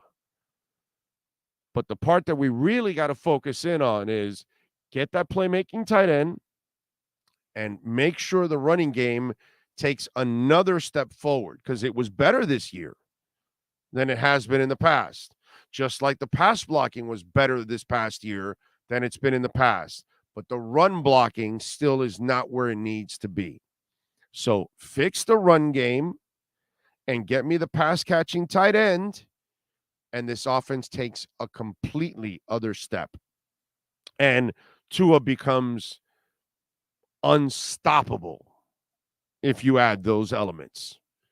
If he's got a running game he can depend on and a tight end to go along with those receivers, oh my God. That's what you got to look at. Let's see what else. Devin Jordan, thank you for the love on the super chat. Big O, did you see the report that Phillip Rivers wanted to come back out of retirement? Yes, I saw that.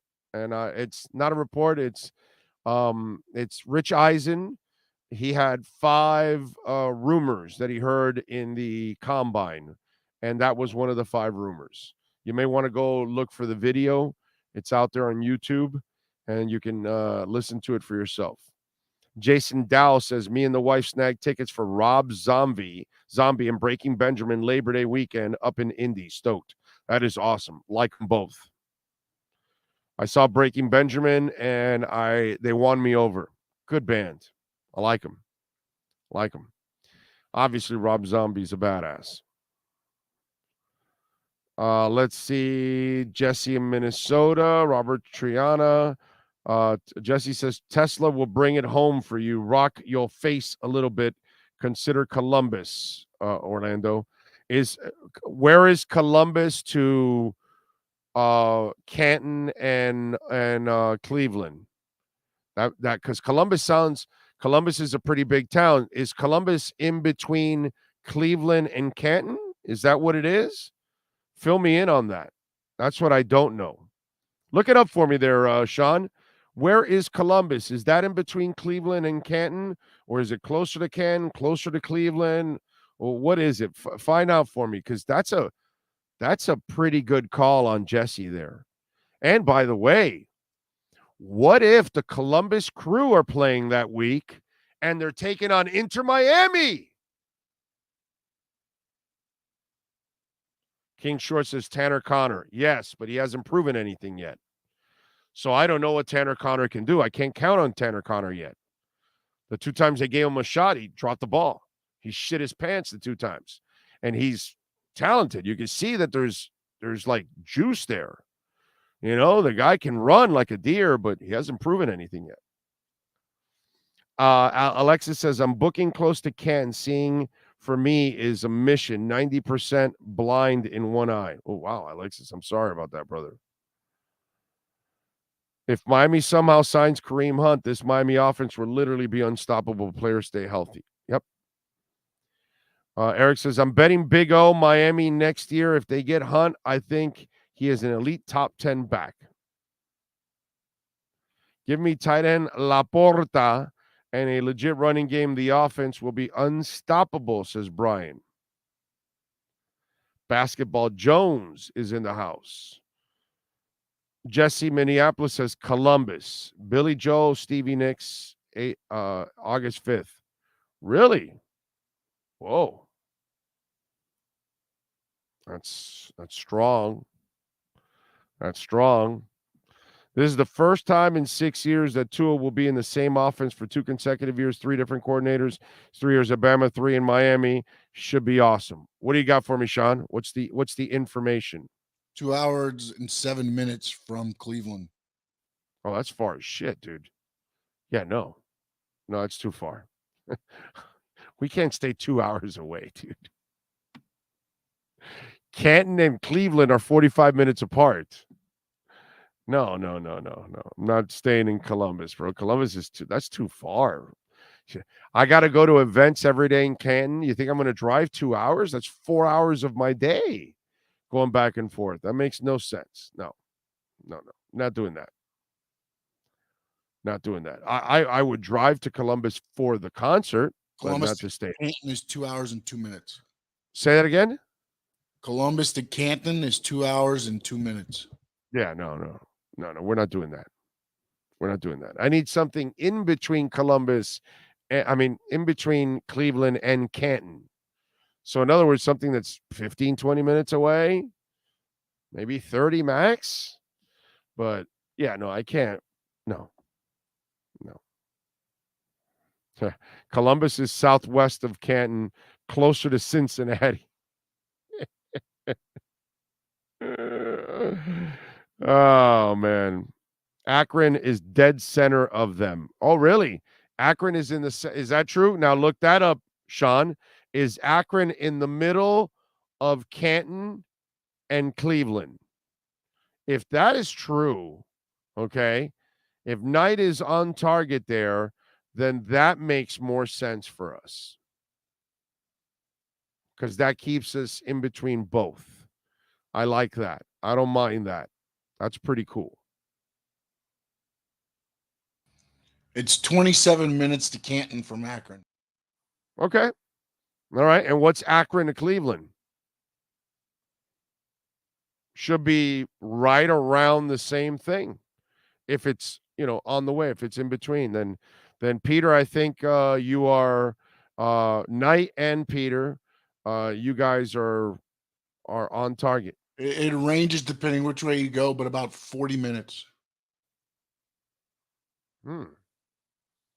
Okay. That's about the same distance almost from Canton to Cleveland. All right. It's 39 miles, but it says it'll take 40. I'm not sure why, but Right. Okay. All right. We'll see. I'm looking forward to it. What do we got? Okay. Heat last night. So Heat get it done against the Hawks, 130 to 128. They shot 55% from the field, 16 of 29 finally. But again, it shows you that it's an aberration because they can't do this on a consistent basis, not shoot 55, but you know what I'm saying, shoot at a good clip. Gabe went 2 of 5, Hero 3 of 8, Strus 2 of 3, Duncan 3 of 4, and Depot 4 of 7. Butler had 26 points, 9 rebounds, 9 assists. Caleb Martin coming off the bench, 21 points, 4 rebounds, and 2 assists. No Kevin Love. Wednesday, they will take on Cleveland, Kevin Love's former team. Friday, they will face Cleveland again. Saturday, they're in Orlando. Monday, they take on Utah. Let's see how they play.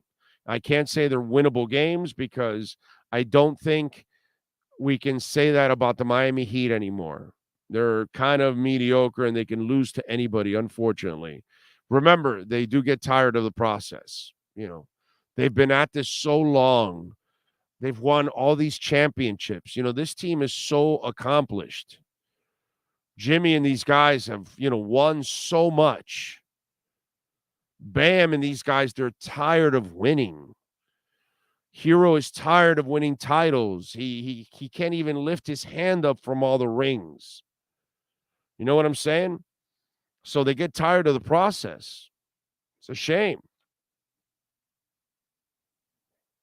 We'll see what happens. But I'm not impressed beating the Atlanta Hawks. And brother, you were losing that game badly. And I'm like, are they going to lose this game? Started to cut really deep into the lead by the half. And then obviously in the second half, they ended up taking the lead and hanging on to win 130 to 128. It's amazing. It really is. By the way, in hockey, the Panthers are back in action tonight, 7 o'clock at FLA Live Arena, taking on the Golden Knights. Do you know that the Florida Panthers, did you know this, Sean? The Florida Panthers have gone 11 straight games. Win, loss, win, loss, win, loss, win, loss, win, loss. Did you know that? 11 straight games. Last game was a win. Will today be a loss? Make it 12 straight. They are 16-16 in their last 32 games.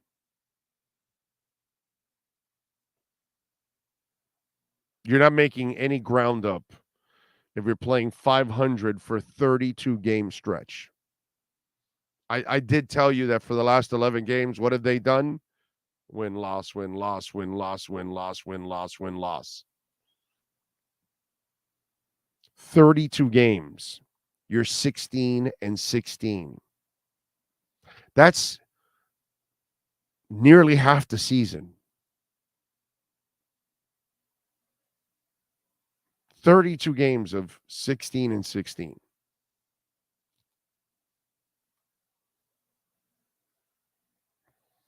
What a shame, dude.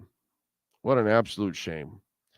And we'll see what happens. The Knights have been a better team since they entered the league than the Florida Panthers. Even if you throw in last year's run for the Panthers.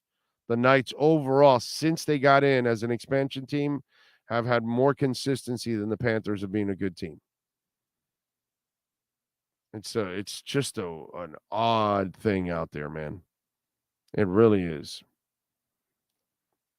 Now, I did read a very, I think, a really good story for the Miami Heat, and it's time. And there's been talk about it, obviously, but it looks like it's coming to a head finally. And I think it's something that needs to happen. And Udonis Haslem has reiterated and confirmed that this is his last season. He says, I'm done. I'm done no matter what happens. I gave my contribution. I think at this stage, there needs to be another voice for these guys. It's time for somebody to step up and be the voice. And I think that voice has been needed for several years. But for whatever reason, the Heat have hung on to this. And listen, we all love UD. I mean, UD is 305, Miami High guy, all of that. Came here to Miami, lost all that weight, made himself a player. I'll never forget, his defense against Nowitzki in that 06 series. I'll never forget the kind of player he was before that foot injury, because that foot injury completely changed the complexion of his career. He never came back to be the same player again after that foot injury. But I know what he was, and so do you. Okay, if you're old enough, you know what UD was before that foot injury. A money player, hard-nosed, tough as nails, great defender, fearless mofo, leader, everything that you want in a teammate, Udonis Haslem is. Everything that you want in a leader, Udonis Haslem is and has been. But it does get to a point where your time comes and goes. Okay? Don't know when it is. It might be a year from now. It might be 5 years from now. It might be 15 years from now. I don't know. But at one point or another, I'll get too old to do this job. I'll be out of touch. All those kind of things. It happens to all of us. Musicians and artists have their time in the sun. It changes. They don't have the gift anymore of producing hits. They don't change with the times, the way the music and the era changes, and then they're not changing with it. So they get left behind. So it happens in every walk of life.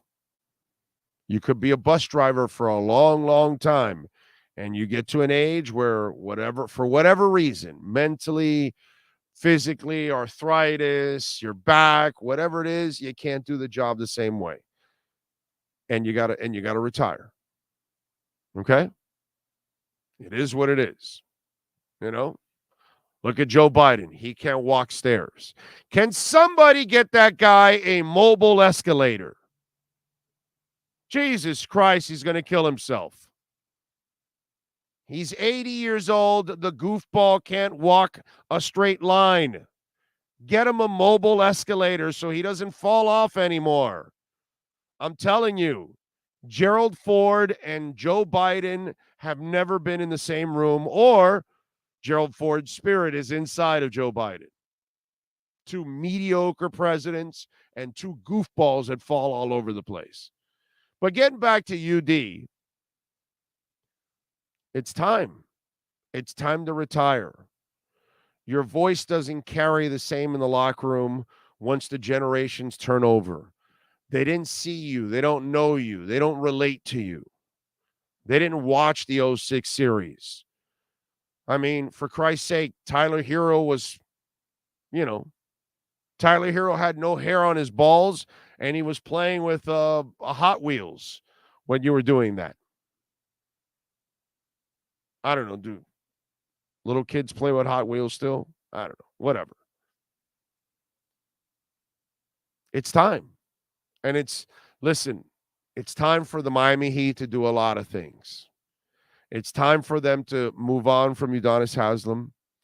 It's time for them to stop being cheap and worrying about the tax because of a roster spot. It's time for them to stop,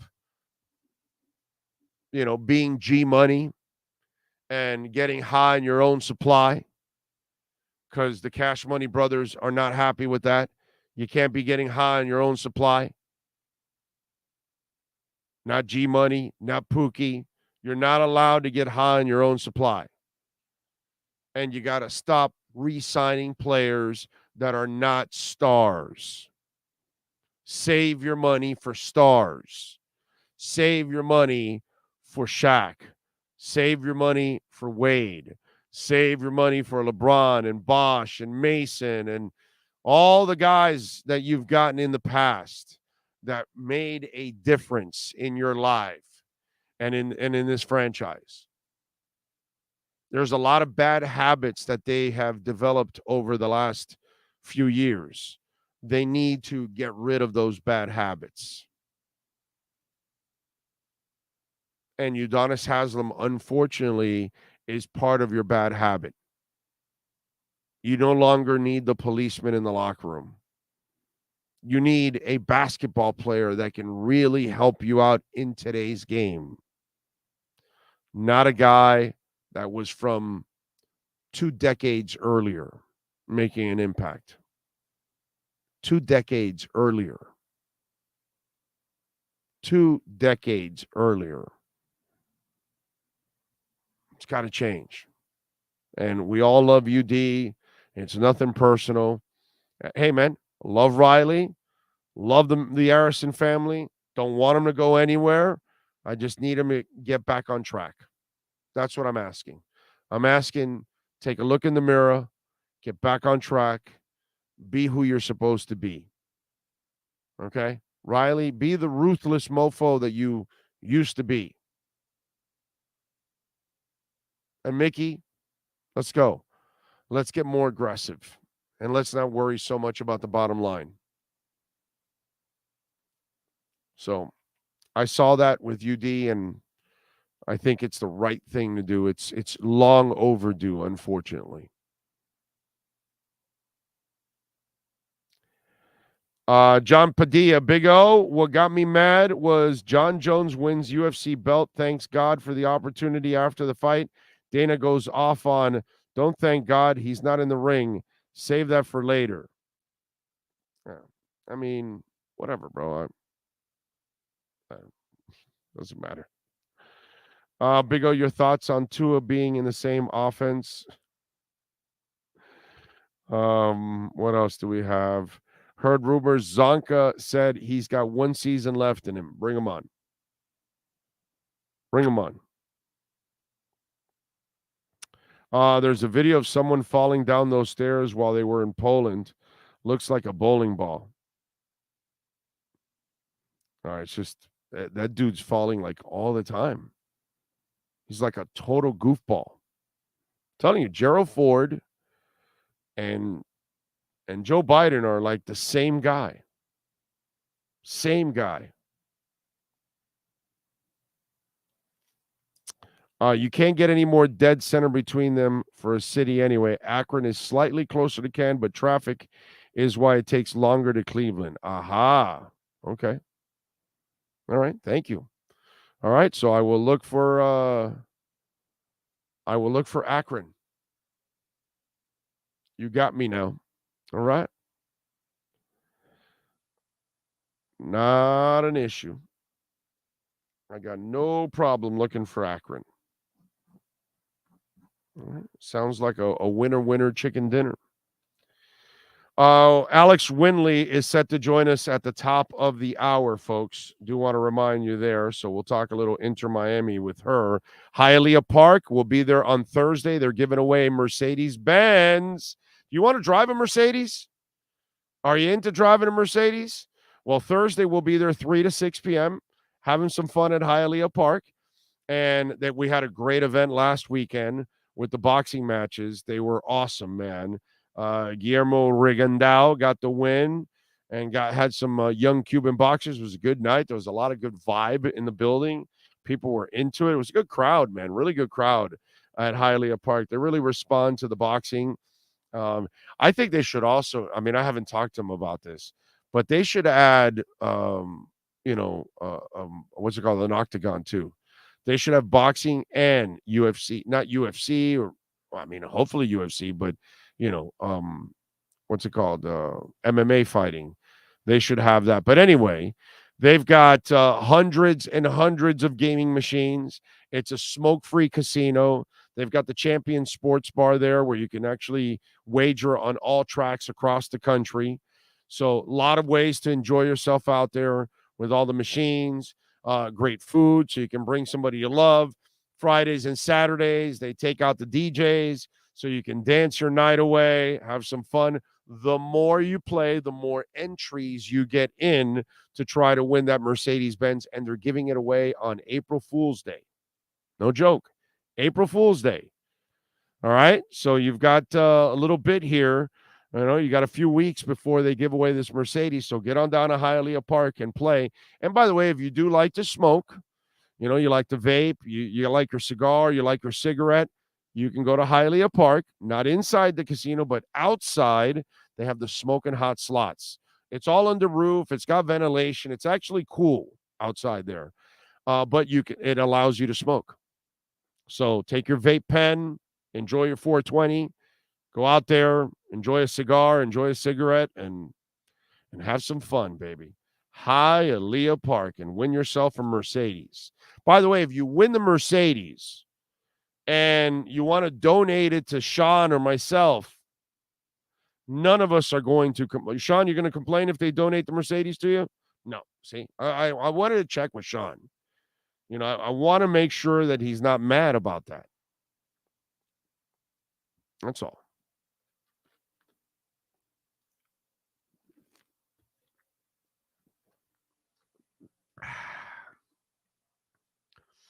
Who should be in the Rock and Roll Hall of Fame that has been waiting for years? Oh, God, that list is so long, dude. It's silly how long that list is. So, Iron Maiden should be there, and they're not there yet. Scorpions should be there, and they're not there yet. There you go. Those are two heavy metal bands that should be there, and they're not there. There's lots and lots of bands and artists that deserve to be there.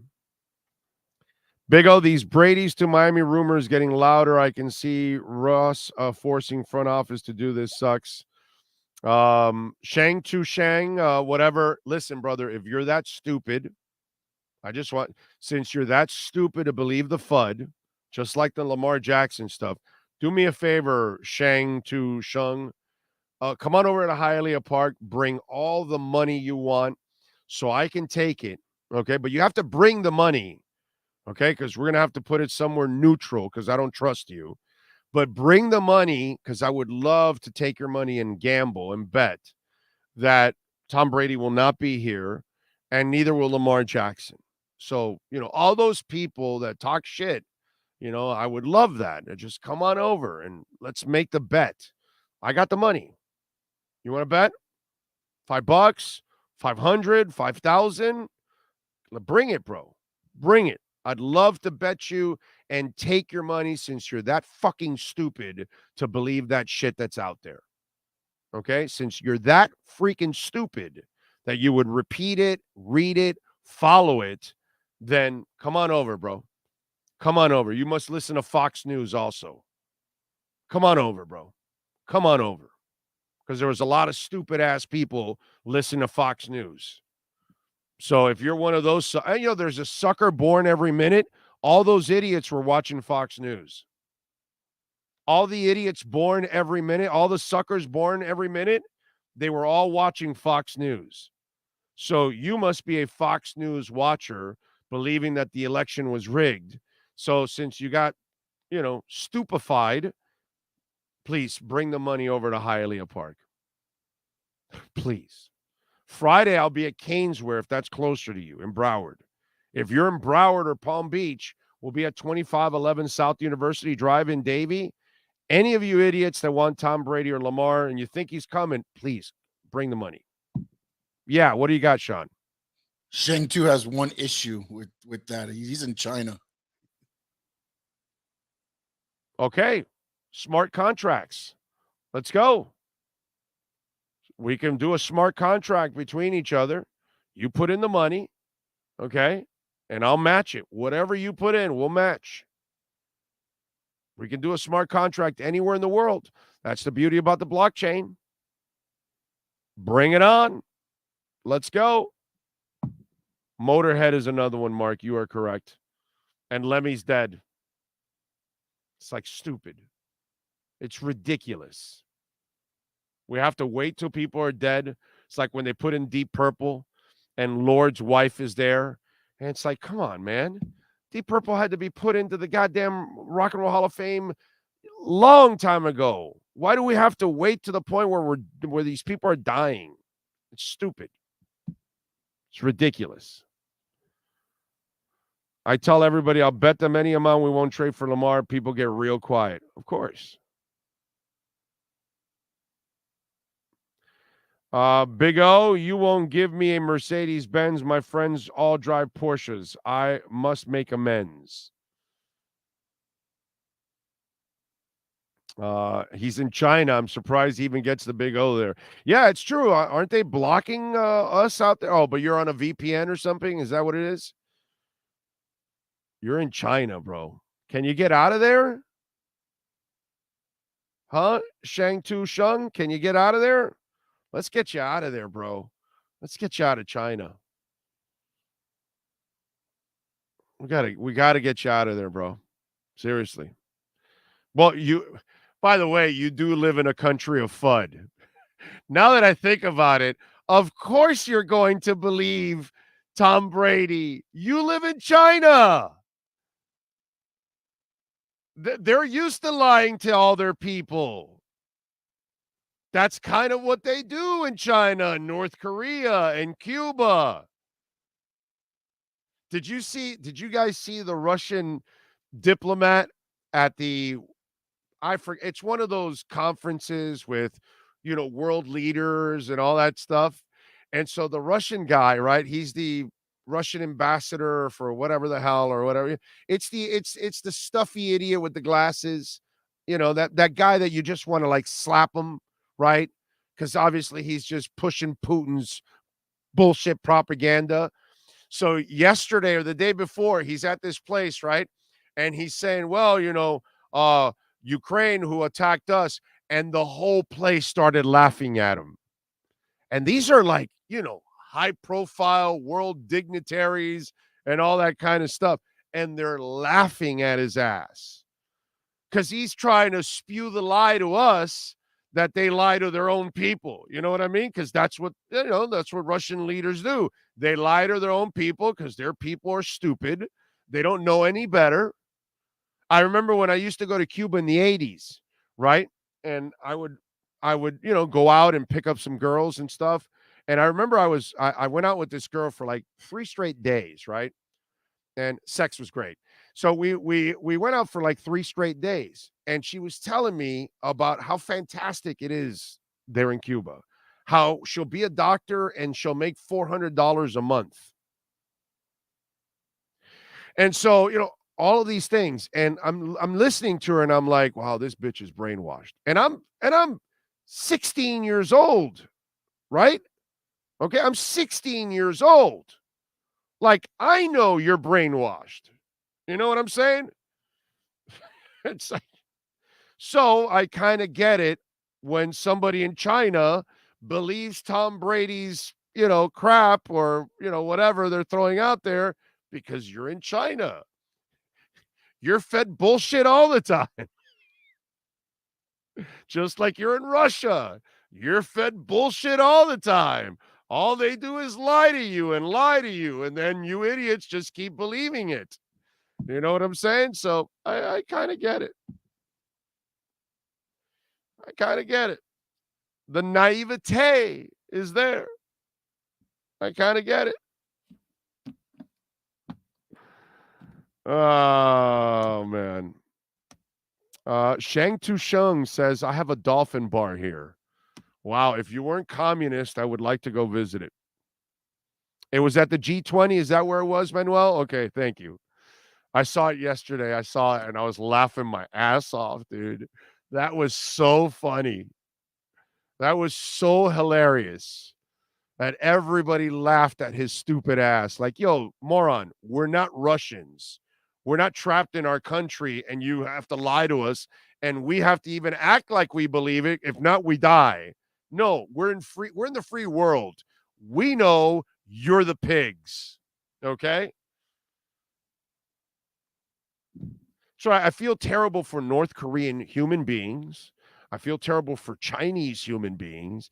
I feel terrible for Cuban human beings. I feel terrible for Russian human beings because it's really not their fault. They're just stuck in a big-ass jail. It's sad. And then all they do is feed them lies and propaganda, man. It's a real shame. Really is. What a shame, dude. Anyway, so got a lot of things here still to talk about in the world of sports. Alex Winley is going to join us here at the top of the hour. We'll get into a little Inter Miami. And by the way, I got to thank Inter Miami also, okay, because baseball isn't going to mean jack crap in the summer, okay? The Heat, they're not going to have a long run in the playoffs. The Panthers may not even make the playoffs. Okay, this is how bad our summer is. We have Inter Miami and we have Dolphins free agency and draft to look forward to. That's what's going on now in the spring and into the summer. All right. And by the way, and Zach Thomas getting inducted into the Pro Football Hall of Fame. The Marlins are I wrote this down. I haven't gotten into it. Marlins lost yesterday 5-1. They're 1-8 in the preseason. And I know that it's spring training and I get it and all that, but I don't give a shit. They haven't been able to score runs. They can't score they can't score with a fistful of dollars in a whorehouse. Okay. They can't score runs. And so far in the spring, prepare yourself. They've scored 28 runs in 9 games, and they've been scored on 68 times. Their 40-run differential right now, their minus 40-run differential, the worst in Major League Baseball. And it's only 9 games into the spring. And I'm sorry, but pitchers start out slow in the spring. Your offense is supposed to start off hot in the spring. Pitchers get stronger as the spring goes on and then into the regular season. So then offenses will then come down a little bit. Well, the Marlins can't score now when pitchers aren't sharp in spring training. Oh my God. Okay. Hell, Inter Miami could have scored a few more goals the other night. Not just 2 against a really good Philadelphia team. So I just want to put it into perspective what's going on here. The Heat are headed for a quick exit. The Panthers may not even make the playoffs. The Marlins can't score. They're people say soccer's boring, right? The people that don't understand soccer because they don't appreciate that goals are precious, but they tell, there's not enough scoring. Well, go watch a Marlins game. Okay? So I just want to kind of paint the picture of what the hell is going on in the spring and summer. And it's all about football and football. Okay? Football with our Inter Miami and Messi soon. And wait till Messi gets here. Wait till Messi gets here. All right? You've had Shaq in town. You've had Marino. You've had Wade. You've had Shula. You've had Riley. You've had LeBron. You've had them all down here. He dwarfs them all. Okay? Men, women, kids, dogs, they're all going to want an Inter Miami Messi jersey. Be prepared. Alex Winley starts hour number 3 right here on the Big O Radio Show. Next. I think I know what this is. Houston, we have a package. Hello? No matter where you are, the Sloman Shield home security system guards your home. With next-gen perimeter protection, 24/7 monitoring, and interior motion sensing. And right now, Get a free Sloman Shield security system and doorbell camera, all professionally installed, for free. Shield your world, the Sloman Shield.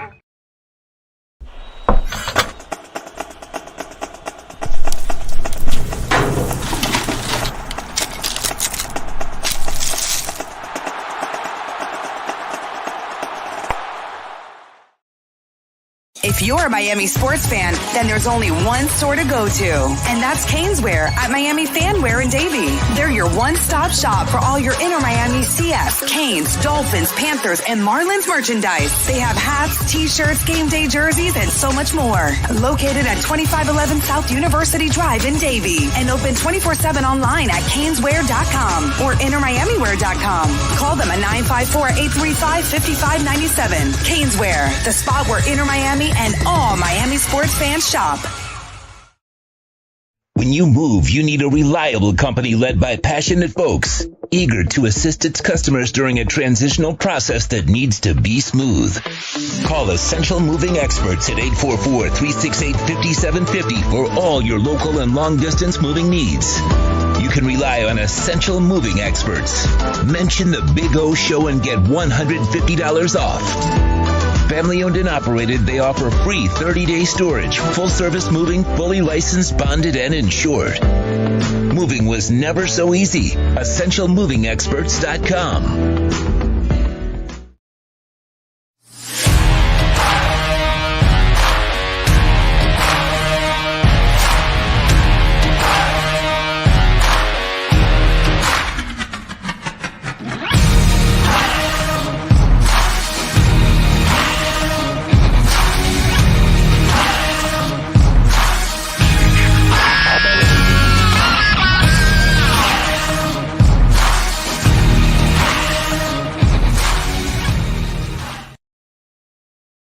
Statements or beliefs expressed on the following program by the host, guests, or callers are not necessarily the opinions of FantasyXS.com, Media Group Inc. ownership, management, sponsors, or website. When it comes to South Florida sports teams, very few in the media have witnessed, lived, and covered it like the Big O.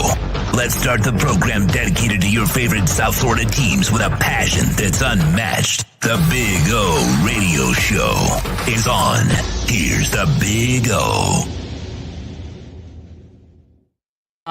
She gets to cover something really entertaining now. She is Alex Winley. Of course, Bleacher Report, the Heron Outlet. Follow her on Twitter like I and many others do who want great insight on Inter Miami at AAW_1998. Alex, good afternoon. And boy, was that entertaining on Saturday night. Thanks for having me on, Orlando. That the game was crazy. I don't think anyone expected that result, but Miami are showing that they've got something up their sleeve, and that offseason that they had, they've been working hard. So, and that's pretty much the fruits of their labor. And what I love was the attacking style. It was a game that they were aggressive the entire time. They pressured Philadelphia many times. Mota hits the post and everything. Although, let me give you something funny, okay? And you and I have talked about this over the last couple of years. Pizarro has a terrible habit of holding on to the damn ball too long, right? And he played a good game. In fact, that one where Mota hit the post, that was an assist from Pizarro, and it was a beautiful play. But the one that Mota scored on was actually him holding on to the ball too long, trying to weave through multiple people, and it ended up becoming a turnover that led to Mota. The ball fell to him, and sure enough, he was able to knock it in. But it's kind of funny that one of his bad habits kind of reared its ugly head for one moment, but it still kind of paid off for Miami. I was laughing my ass off when I saw that. Yeah, actually, I believe that was Coco Jean that scored the goal. I know Jean Mata did. I'm sorry, not Mota. Jean, yes. Yeah, yes, Jean Mata did hit the post like later in the game with a really good shot, but it was Quarantine Jean that got that first goal. But yeah, you're right about Jean Mata. He does have that habit, but for defenders, it makes him kind of unpredictable because you don't know if he's going to shoot from 30 yards out or pass the ball. So they don't know how to defend him, and that opens up space for other guys. But yeah, I mean, they're impressive. Pizarro, I believe him and John Mata and Phil Neville, they made team of the week, and yeah, Yeah, they played they're well. just charging on right now. Yeah. Pizarro looks good, actually. I mess around and have some fun with him that he held the ball too long in that moment there, trying to weave. He gets in trouble when he thinks he can weave between two and three guys. That usually happens, right? But he has played well, and the team has played well. And Drake Callender, Jesus, Alex, I mean, wow, they have found themselves and this all comes from an injury. The injury opened the door for him, and that kid has never looked back, and he was outstanding again on Saturday night. Yeah, 100%. Drake is a great guy, great to talk to, very smart with soccer. He loves watching the game, and he's very tranquilo, and he meditates, and he's very grounded, and yeah, just a smart guy to have at the back. And there are he's national team material. Honestly, I believe from a colleague he was close to a U.S. men's national team call up in their last camp, but they decided to go with another guy. So Drake is really on that cusp right there, and they signed him to a contract extension, so he's their goalkeeper for the foreseeable future for Miami, and it's good they locked him down. He's only, what, 24, 25 years old, so and goalkeepers nowadays, they play till 40, so Miami may have very well gotten their franchise goalkeeper for the rest, for the foreseeable future for at least 5 years, so great player. Did you see this chemistry this early in the preseason when you were watching them practice? Did you see them play as well as they've played so far in these first couple weeks? Yeah, the vibes were there for sure. I think I know I don't want to drag Higuain, but like guys like that, like Higuain had this aura and this presence, right? And he's that guy that demands attention, right? And so when you take a guy like that out of the team becomes more, not saying that Gonzalo was a menace or anything, but on the field they become far more together, I would say. So they don't have to defer to him nearly as much as they did last season, like with Pozuelo, Higuain.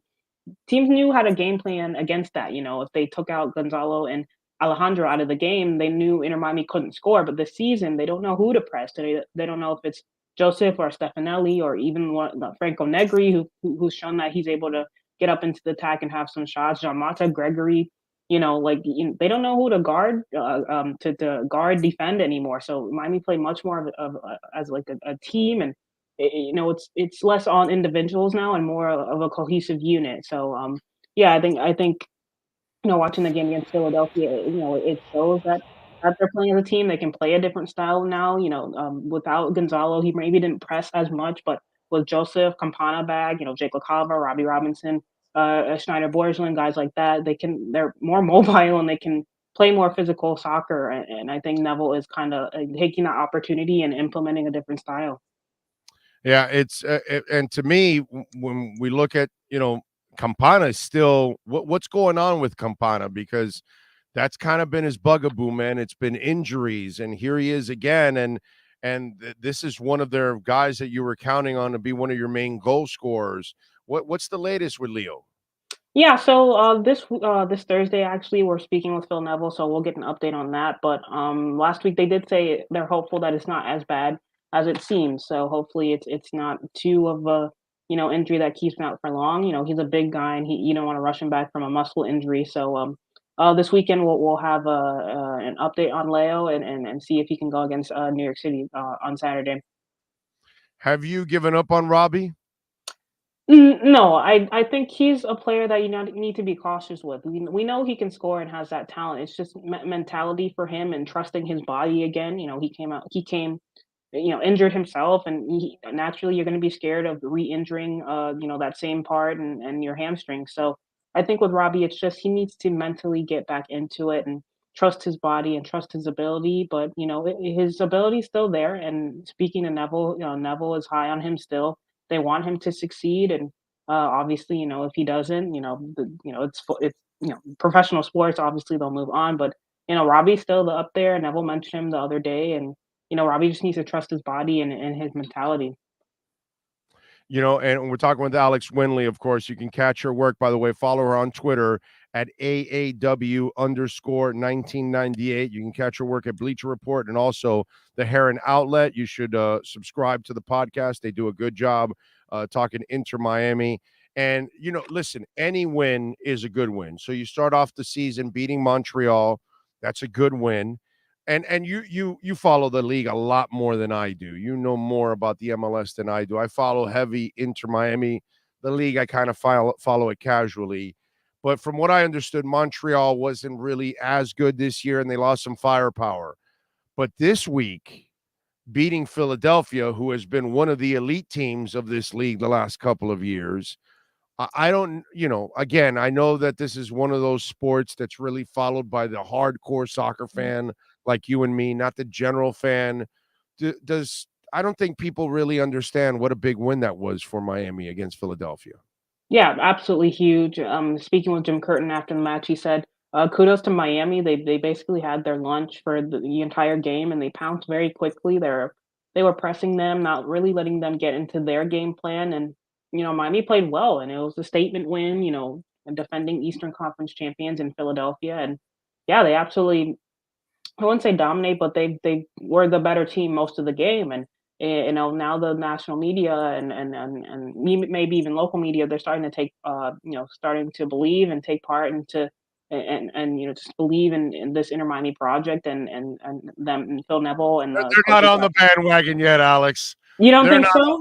the local media, nah. You, me, Michelle, Franco, but the regular media, they're not on it yet. Yeah, the disappointing thing is that they'll give coverage to Inter Miami once, if when they sign Messi and Busquets, which is unfortunate because the team's playing well now and they deserve coverage now. And yeah, let's Neville's just see how it goes. Neville Yeah. and Henderson, Jesus Christ. I don't think people realize the amount of players that they've brought in, the turnover that Henderson put in. And then I thought what Neville did last year with 19 players and the adjustment as the season went on, they got better and better and better. And then this year, it's only been progress since Neville took over.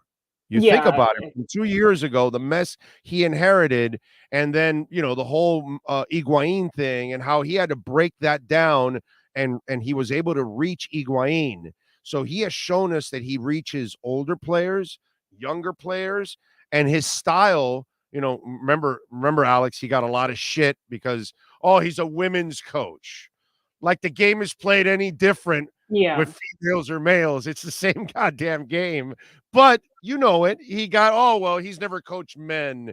And it's all this crap. And if you really look at the trajectory from the moment he took over to where he's at now, it's just been like this the entire time. Really, Yeah, it's a marvelous job. Kudos to him. I know he got a lot of flack when he was appointed from MLS media, and still they're giving him flack. But Neville, he's a man manager, and his tactics have improved, and he's shown he's able to get the best out of maybe squads that aren't up to par. And you have to give him kudos for that. And with the way Inter Miami's playing now, they look very good, and people have them going up the power rankings as well. So. Kudos to Neville and Chris Henderson for just revamping the team and bringing in fresh blood to get the team really going now. So you're convinced too that Messi's coming, right? Yeah, there are a bunch of MLS sources they're saying it. I know the European media that for some inexplicable reason they refuse to even mention MLS or Inter Miami. I know Mike Ryan Ruiz from the Dan Le Batard show has been on it for the entire time. He's stuck with his reporting about Inter Miami and PSG are the two teams basically vying for Messi's signature right now. And yeah, I think there is a possibility. Yeah, and there's no coincidence that they left the number 10 open. They have an open DP spot. Obviously, Miami are interested. Phil Neville even said it in an interview a couple of days ago. Messi and Busquets, they are interested in the both of them. So yeah, it remains to be seen if they can get them, but it is definitely plausible. Well, see, the reason why I think it's going to happen, and Alex, you know about this more than I do. I think it's really odd he doesn't have a contract already. To me, it's the strangest thing in the world that the best player in the world, coming off the World Cup that he just put together for Argentina, and you would figure that there's 8 clubs lined up to give him money, and they are. And even that Arab club was, the one that's the rival to Cristiano Ronaldo's team. They offered him a boatload of money, and he's not going. To me, I think he's getting that Beckham treatment. He's going to get an expansion team. He's probably some big time sponsors are stepping up, and then obviously the Moss brothers are going to have to give him, a nice little salary. But as you and I know, the expansion teams are worth $500 million. So Yeah, you're yeah, going to hand them $500 million, and probably at a discount rate, whether it's zero or 20, 50 million, $100 million, you're not going to charge them a lot like you did with, I think Beckham paid 25 million for a club that was 125 in those days. Now expansion's 500 million. So you're basically giving him 500 million. I think that's what's going to end up happening. He plays a couple years and then he moves up to an ownership group with one of those, 5-6 cities that are next up in getting expansion over the next few years. I 100% agree. Even Commissioner Don Garber even said as much that it's going to take a Beckham-like deal to bring him over, and the fact that they're even talking about Messi to MLS shows that they've been in conversations, and the league wants this to happen. They want a big star to kind of kick off this Apple TV deal to get more subscribers, and who's bigger than Lionel Messi right now? So yeah, the No league one. is obviously going to be on it for Miami. I know a lot of the fans of other teams, they want it to happen because it's only going to help and grow the league. And obviously on the field standpoint, obviously Messi will help the team if they're looking to push for MLS Cup or silverware this season. But yeah, Messi, it'll like you were mentioning earlier, and the Dan Marinos, the Dwayne Wades, the Shaqs. I think yeah, Messi That's signing it would blow them out of the water. No disrespect, but it would be not even huge. close. It's not even close. Okay? It won't even be close. South Florida fans don't understand, the ones that don't follow, they will not understand the craziness that will take place if that guy comes here. And by the way, mark my prediction. They will build temporary stands in each of the corners of that stadium. Guaranteed the Moss brothers will come up with a couple extra thousand seats. And as Michelle Kaufman unearthed, they're not selling any season tickets for the second half of the season. Yep. They're locked out. So, they're not stupid. They're set up. I told my buddy a couple weeks ago, I said, dude, you need to go buy, because he's got like lots of money. Yeah. He's not like you and me that are working stiffs, but he's got lots of money. And I said, brother, you waste money on all kinds of stuff. I'm you. I go buy 10 pairs of tickets for Inter Miami. He goes, why the hell would I do that? I go, because Messi's coming. And you're going to be able to sell the second half of the season for 10 times over, because there are going to be people all over the world coming here to go see an Inter game. Because that's, how they do it in the NFL, right? That like teams that go to Vegas to go play the Raiders. Mm. If you're a Giants fan or a Dolphins fan or a Packers fan, you'll make it a trip. You'll go to Vegas for a couple days, watch your team. That's what's going to happen here in Miami. People are going to want to come from all over the country, all over the world to come see the greatest player on the planet. Yeah, and yeah, I was actually talking with Michelle the other day. I was wondering, Drive Pink Stadium is so open, and sometimes the security is there, but it's a very open property. I'm how are they gonna like the players do this ritual will they'll walk from the training center to the stadium. I don't know how they're gonna just kind of wrap around that. The amount of people that are gonna flock to Fort Lauderdale, and even Melreese. A quick aside here, Melreese, that golf course, it's going to be closed on the 19th of March. So hopefully after that they'll start construction on Miami Freedom Park. But yeah, it is just gonna be mayhem, and yeah, I can't even wrap my head around it. But it'll be great for the league. And by the way, he built this. The Moss brothers, not he. The Moss brothers built that stadium in 8 months. Yeah. If Messi comes, they will speed up Miami Freedom Park. I mean, light speed. They're going to put turbo on it. And the good thing is, you know how it is. Private construction compared to public construction can, happen really, really quickly. If it goes for public, it takes forever. But they'll be able to. So you're convinced too that it's going to happen. It's going to be a lot of fun, man. Yeah, it's gonna be crazy. Great for the league, though.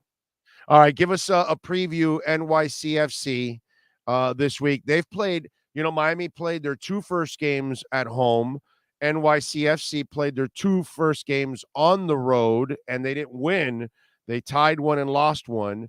So talk to us a little bit about what you know about NYCFC and what issues can they give Miami.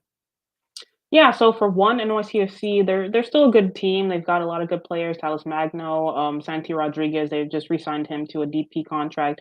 Ex-Miami player Matthias Pellegrini is there playing as the number 10. So they still have a lot of good attacking talent. But my worry is for Inter Miami is their field. NYCFC, they play on the baseball field. It's small. The grass is a little not. Yeah, the grass is not as good, and the field dimensions are not.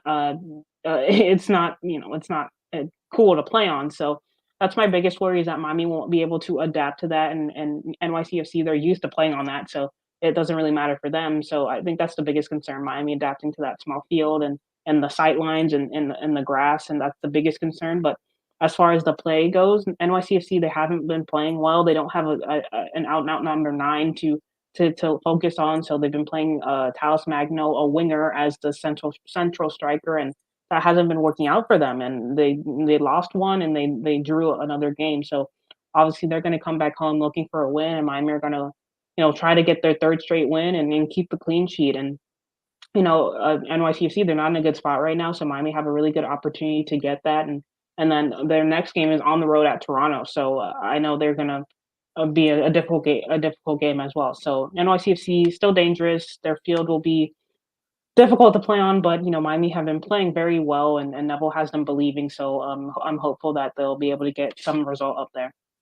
Talk to me about the defense. We know Callender has played exceptional, but the combination in front of him has actually also been pretty damn good. Yep, Sergei Kristov, Christopher McVeigh, Franco Negri, DeAndre Yedlin. They're those 4 are locked in, and they've been playing phenomenally. It's night and day compared to last season. And I know when Damian Lowe was traded, everyone was fouls are gone, Alex. Yeah.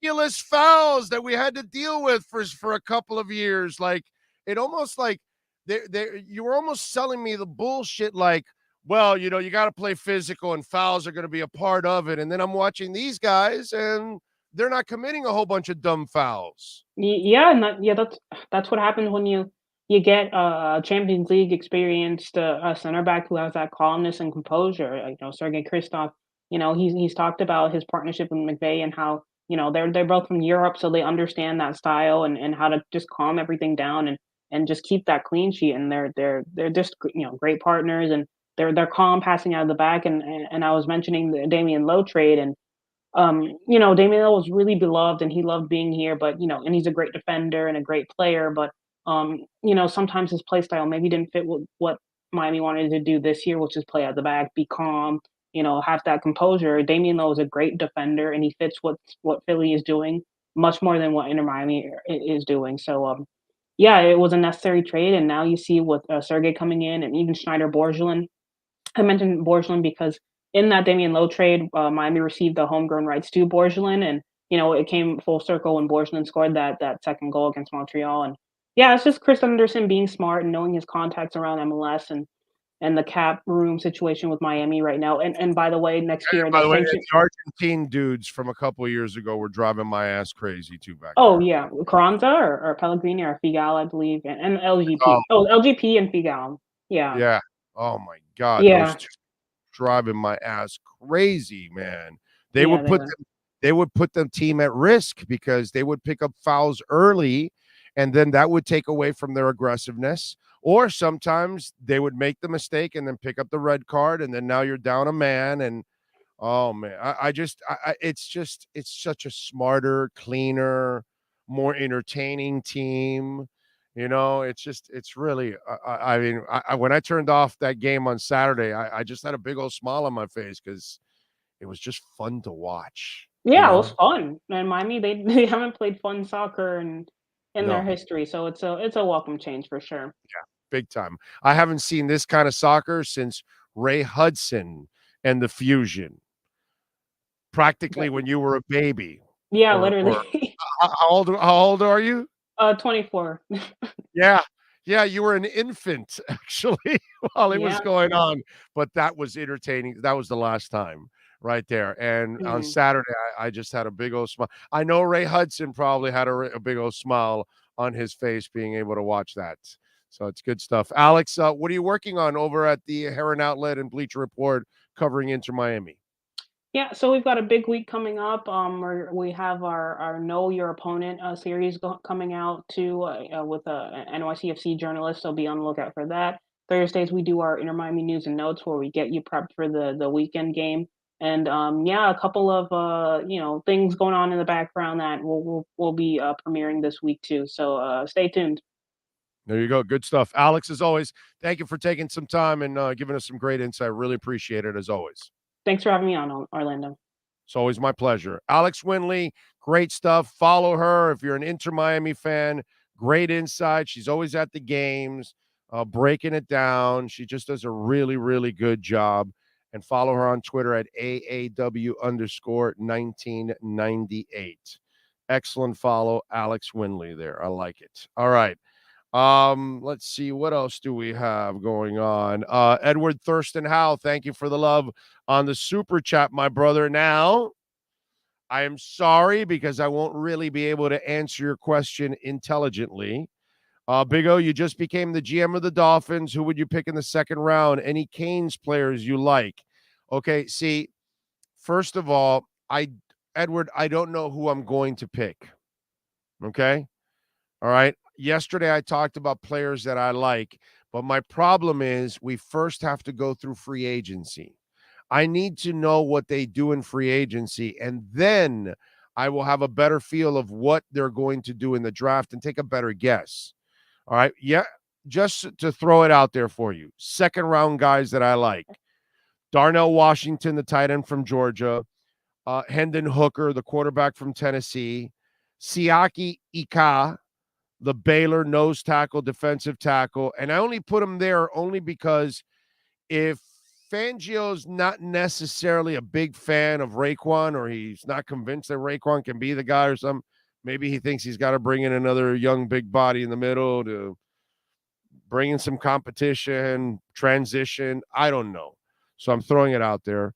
Tucker Kraft, who I love as a tight end. Okay. Pass catcher and blocker. I don't think they're going to get a tight end in free agency. I really don't.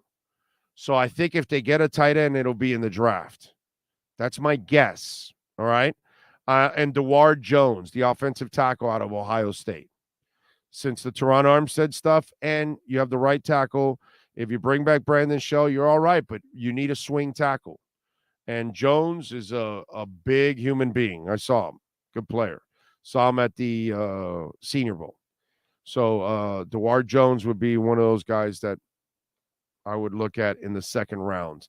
So there you go. I'm not really looking at a Kane at this moment, but let's wait till the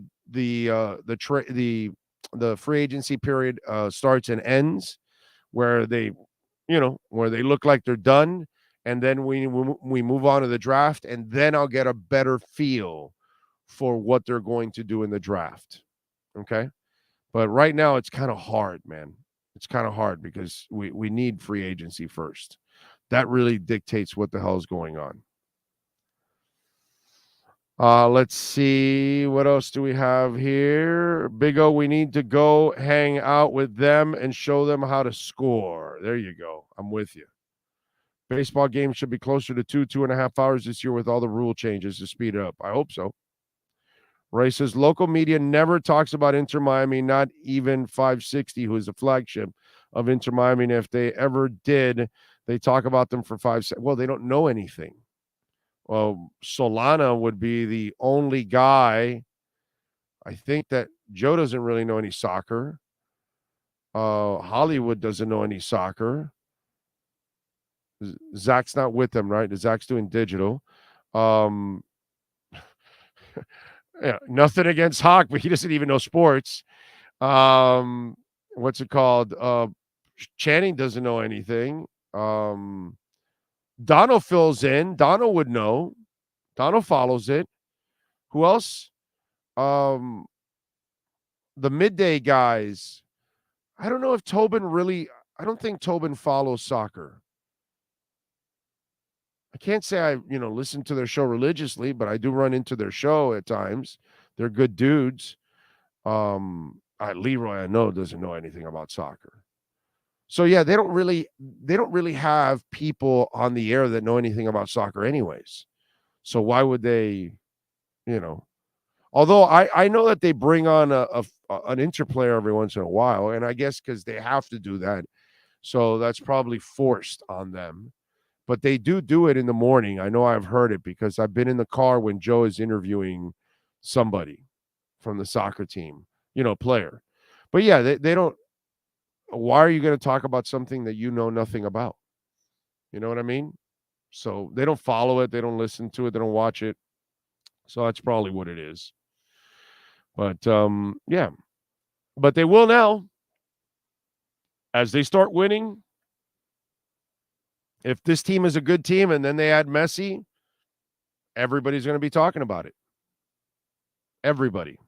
Because Messi will bring the kind of attention worldwide to this team that no MLS team has ever had. We go back to where? Back to where? Back to where? Back to where? Where do we go? The NASL, the New York Cosmos, and Pelé. That's the last time that we're going to compare what is about to happen here with Messi and Miami. You have to go back to the Cosmos and Pelé and playing in Giant Stadium with 75,000 people in that stadium. Yeah, an NASL game brought in 70,000 people. Okay? I think one of those games was the Strikers and the Cosmos played in like 70,000. That's the last time a soccer team has had that kind of attention because Messi is the modern day Pelé. That's all. Simple. And when he got here, soccer mattered for a short time. And people wanted to go see the greatest player on the planet. Some will tell you the greatest player ever. And some will say it's Maradona, and some will say it's Messi. So we're about to get the greatest player of all time, arguably, maybe the greatest player on the planet now. The tension that we're about to get is going to be sick. And again, if you got money, I'm not a financial advisor, okay? But I would buy a pair of tickets for the hell of it for Inter Miami. Because if he comes, you're going to want to go. But even if you don't want to go, you're going to get your money back 5 times over. Because you're going to be able to sell the hell out of those tickets in the secondary market. That's what I call good business sense. Cigar Social Club Big O, RIP to a true rock legend, Gary Rosington of Leonard Skinner. Yeah, we talked about it yesterday. Gary passing away. Shame, brother. The last of the Leonard Skinner family, unfortunately, from the original band. Local media would rather talk more about the Marlins and Inter, which is asinine. I know, because they know a little bit about baseball. They know nothing about soccer. Do you think they will go after Orlando Brown, Big O? No, I don't. I don't think so. And Orlando Brown wants to be a left tackle. So that would be a problem already. Unless they say, hey, play right for a couple years. When Tehran retires, we move you over. And I don't know if he'll go for something like that. I don't think so, my man. I think they're going to go after defense in this free agency. I think they're going to go after Poyer and Wagner. That's what I'm more hoping than anything else. Did you mention Dave Hyde from the Sun Sentinel in his tweet? No. Why? What did Dave Hyde put out? I have no idea. I don't know. Let me see. Let me check it out.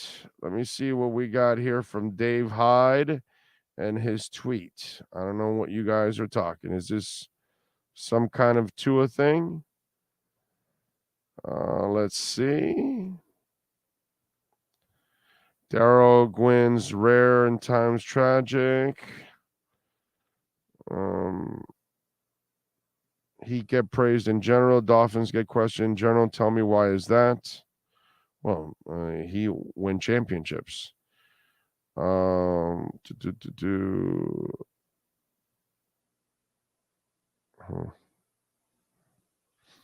Some guy, Simon, says nonsense.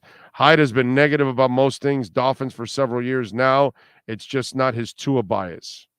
And then Hyde says, thank you. I prefer the term applied critical thinking rather than negative. When you say for several years, does it include the 21 since a playoff win? Bullygate, tanking, not tanking, tampering, etc. New regimes get new chances, but not all the regimes are new. Again, thank you. I don't know. I don't see anything wrong with his tweets. I don't know what you're talking about, bro. It'd be a franchise malpractice if the Dolphins, here we go, didn't look into Lamar Jackson and Aaron Rodgers considering questions around Tua. Wasn't that always understood in my column? Okay. But that was 3 days ago. Yeah, it's ridiculous, but whatever, bro. You know, Missouri passes a bill to protect Bitcoin and crypto mining rights. It's coming. It's coming.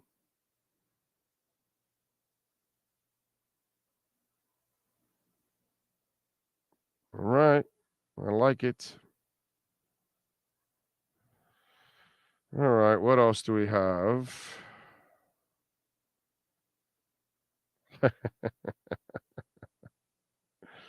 It's got something from my wife. All right. All right, cool. So damn excited for this season, says Joey Vasquez. We have a coach, GM, and a DC that understand what we need, and I have faith they'll plug the holes. I'm with you, Joey. I'm super pumped about this season. The only thing I know, says Chad, Arsenal's on top of the table. You know it, baby. What a late game winner on Saturday by Reese Nelson. Come on, you Gunners. It's nice, man. We haven't had anything like this with Arsenal in a long time. Man, we haven't been good since the early 2000s. Okay. True Fin fan says, I'm not a soccer guy at all, but I'm a Miami supporter. So if the soccer team is good, I'll support them. Ray says, you're right. Leroy is the last person that knows anything about soccer. He called it stupid. Yeah, I mean, it's not anything for Leroy, but it's just, I would figure that, you know, most people are not soccer people. That's all. So, yeah. Travis says Poyer comes with his Instagram model wife, Rachel Bush. Pay extra. She's a smoke show. Definitely a smoke show. Dave Hyde would search for any other QB that is not named Tua, even if it's more injury prone than Tua. Oh man. Yeah. It's what are you gonna do, man? People are quick to get off bandwagons. When sports and business collide, we love doing something called the KSDT Sports Business Report.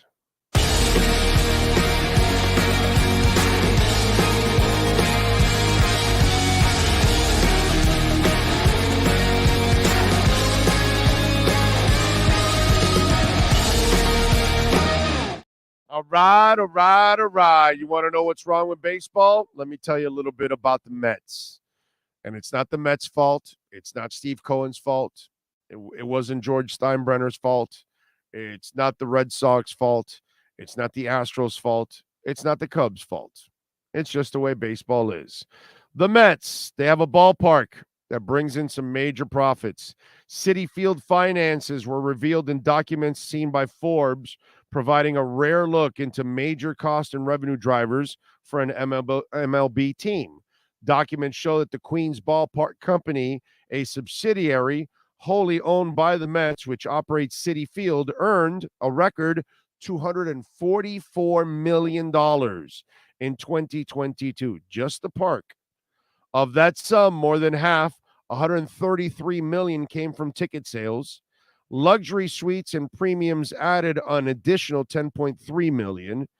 Advertising and concessions were second and third biggest revenue drivers, respectively. $48.5 million in advertising and $22.3 million in concessions. Parking produced $12.4 million. The team hosted only 3 postseason games, but those brought in $7.7 million. Operating expenses reached $114.7 million, meaning Citi Field generated a profit of $129.6 million.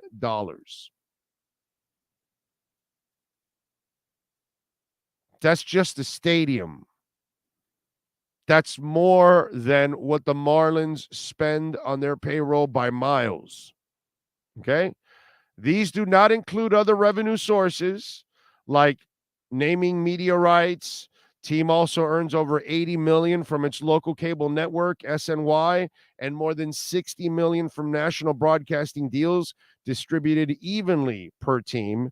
And the Mets will spend nearly $500 million on player salaries and luxury tax payments this year. Team owner Steve Cohen said that the team lost money in 2022, but declined to say how much. So you think the Marlins can do that? You think Tampa Bay can do that? You think Pittsburgh can do that? You think Kansas City can do that? You want to know why baseball is in trouble? You want to know why baseball declines every year? Because there's only a couple of cities where they actually give a shit about it, because there's only a couple of cities that can actually compete for a title. Unless by some miracle, the Marlins catch lightning in a bottle in 2003, or the Kansas City Royals from, I forgot what year it was, 2016, 15, 17. I don't know how long ago it was when they won. Hosmer and all those guys, right? So what are you going to do? And this is why baseball cannot compete, because the TV revenue is different from one local market to another. The stadiums, well, the ones that have a lot of attendance, like Boston, like the Mets, like the Yankees, like the Cubs, like the Astros, they're going to be able to generate revenues that Miami will never be able to generate because they never have that kind of attendance. This is why baseball's in trouble. That is your KSDT CPA Sports Business Report. This has been the KSDT Sports Business Report. KSDT CPA is one of South Florida's largest and one of the country's fastest growing accounting firms. KSDT is recognized by Forbes as one of the top tax and accounting firms for 2022. KSDT CPA is a full service firm that also excels in crypto. Visit online at ksdtcpa.com or call 305-670-3370. Folks, don't forget to smash the hell out of the like button while you're watching. Very, very important to get that algorithm going. And, of course, subscribe to the program. Really appreciate it if you can subscribe. Hit that notification bell. That way you know when we're going on. Big O, it's just like European soccer. Only a few clubs for each league can compete for a league, i.e. France, Germany, and Portugal. Yeah, but they have relegation and promotion there too, which keeps you on your toes. You know what I mean? The Marlins would have been regulated a long, long time ago. So the Mavs lost on Sunday. Tonight they play the Jazz. And Fat Boy against the Suns went 8 of 23, 1 of 9 from three-point range for 34 points, an inefficient 34 points. 4 assists, 5 turnovers. Kyrie Irving, 10 of 19, a good percentage. 3 of 8 from three-point line, 30 points, 7 assists, 3 turnovers. The Mavs are now an impressive 2-6 with Kyrie Irving and Luka Doncic in the lineup together. 2-6. I mean, the Jazz have traded everybody away. You're going to lose this game too? 2-6. You think Mark Cuban is enjoying his returns on this investment? I think Mark Cuban's getting more return on Alethea artificial intelligence token. Remember the one I told you about last August? Mark Cuban is one of the owners. It was under a penny, and it went all the way to 9 cents. And a lot of us 9 times their money or more, or slightly less if you got in just a little late. Those of you enjoyed it, right? And Mark Cuban has enjoyed the returns. And even in the dip, it has stayed between 5 and 6 cents, way higher than when it was under a penny back in August. Those are returns he's enjoying in the crypto world. The investment he made on Kyrie Irving, which common sense will tell you, when those two got together, you're like, well, wait a minute, who's going to play defense? Like, that team can't play defense. They can't stop anybody. You think you're just going to outscore people?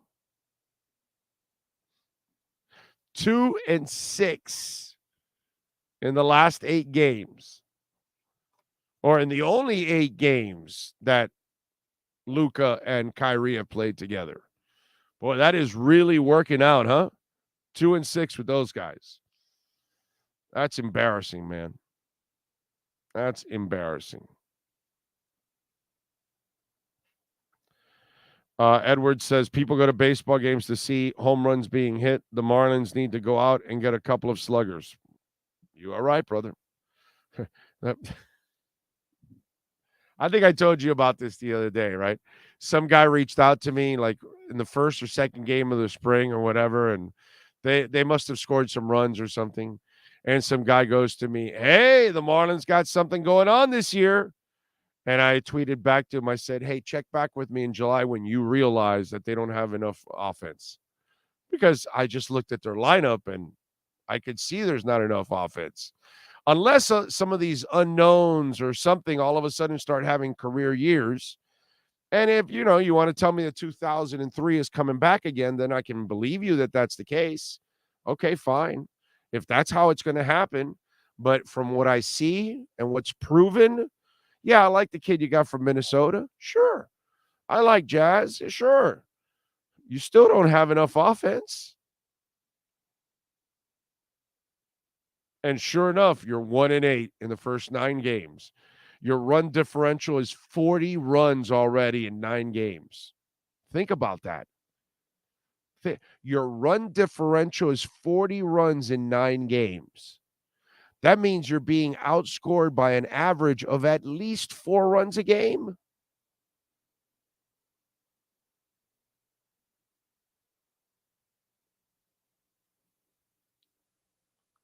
More, actually. Averages out more. But, wow. It's crazy. Breaking news in China. Government has reported Dolphins going hard after Lamar Jackson once he's tagged, and Brady is fallback plan. There we go. That's it. The Marlins would be like in 10th division if there was a relegation. Yeah. They would be in lower A ball. That's where you got to send the Marlins down to. Not triple A, not double A, not single A, like lower A ball. Okay? Not even the, like instructional league.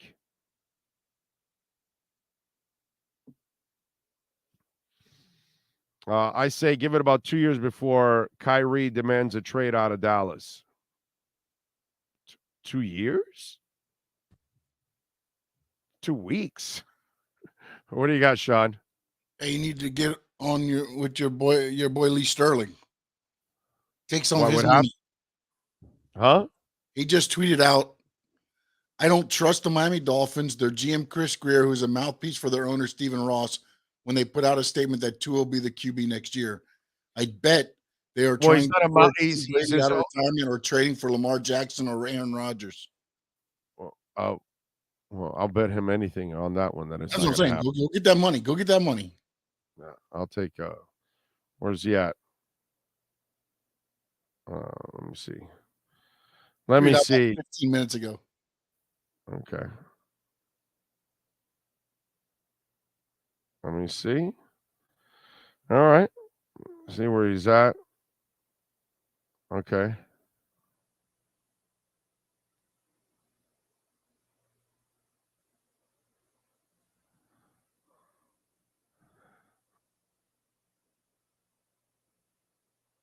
I'm going to put it there. I'll take that bet that neither one ends up here. Name the price.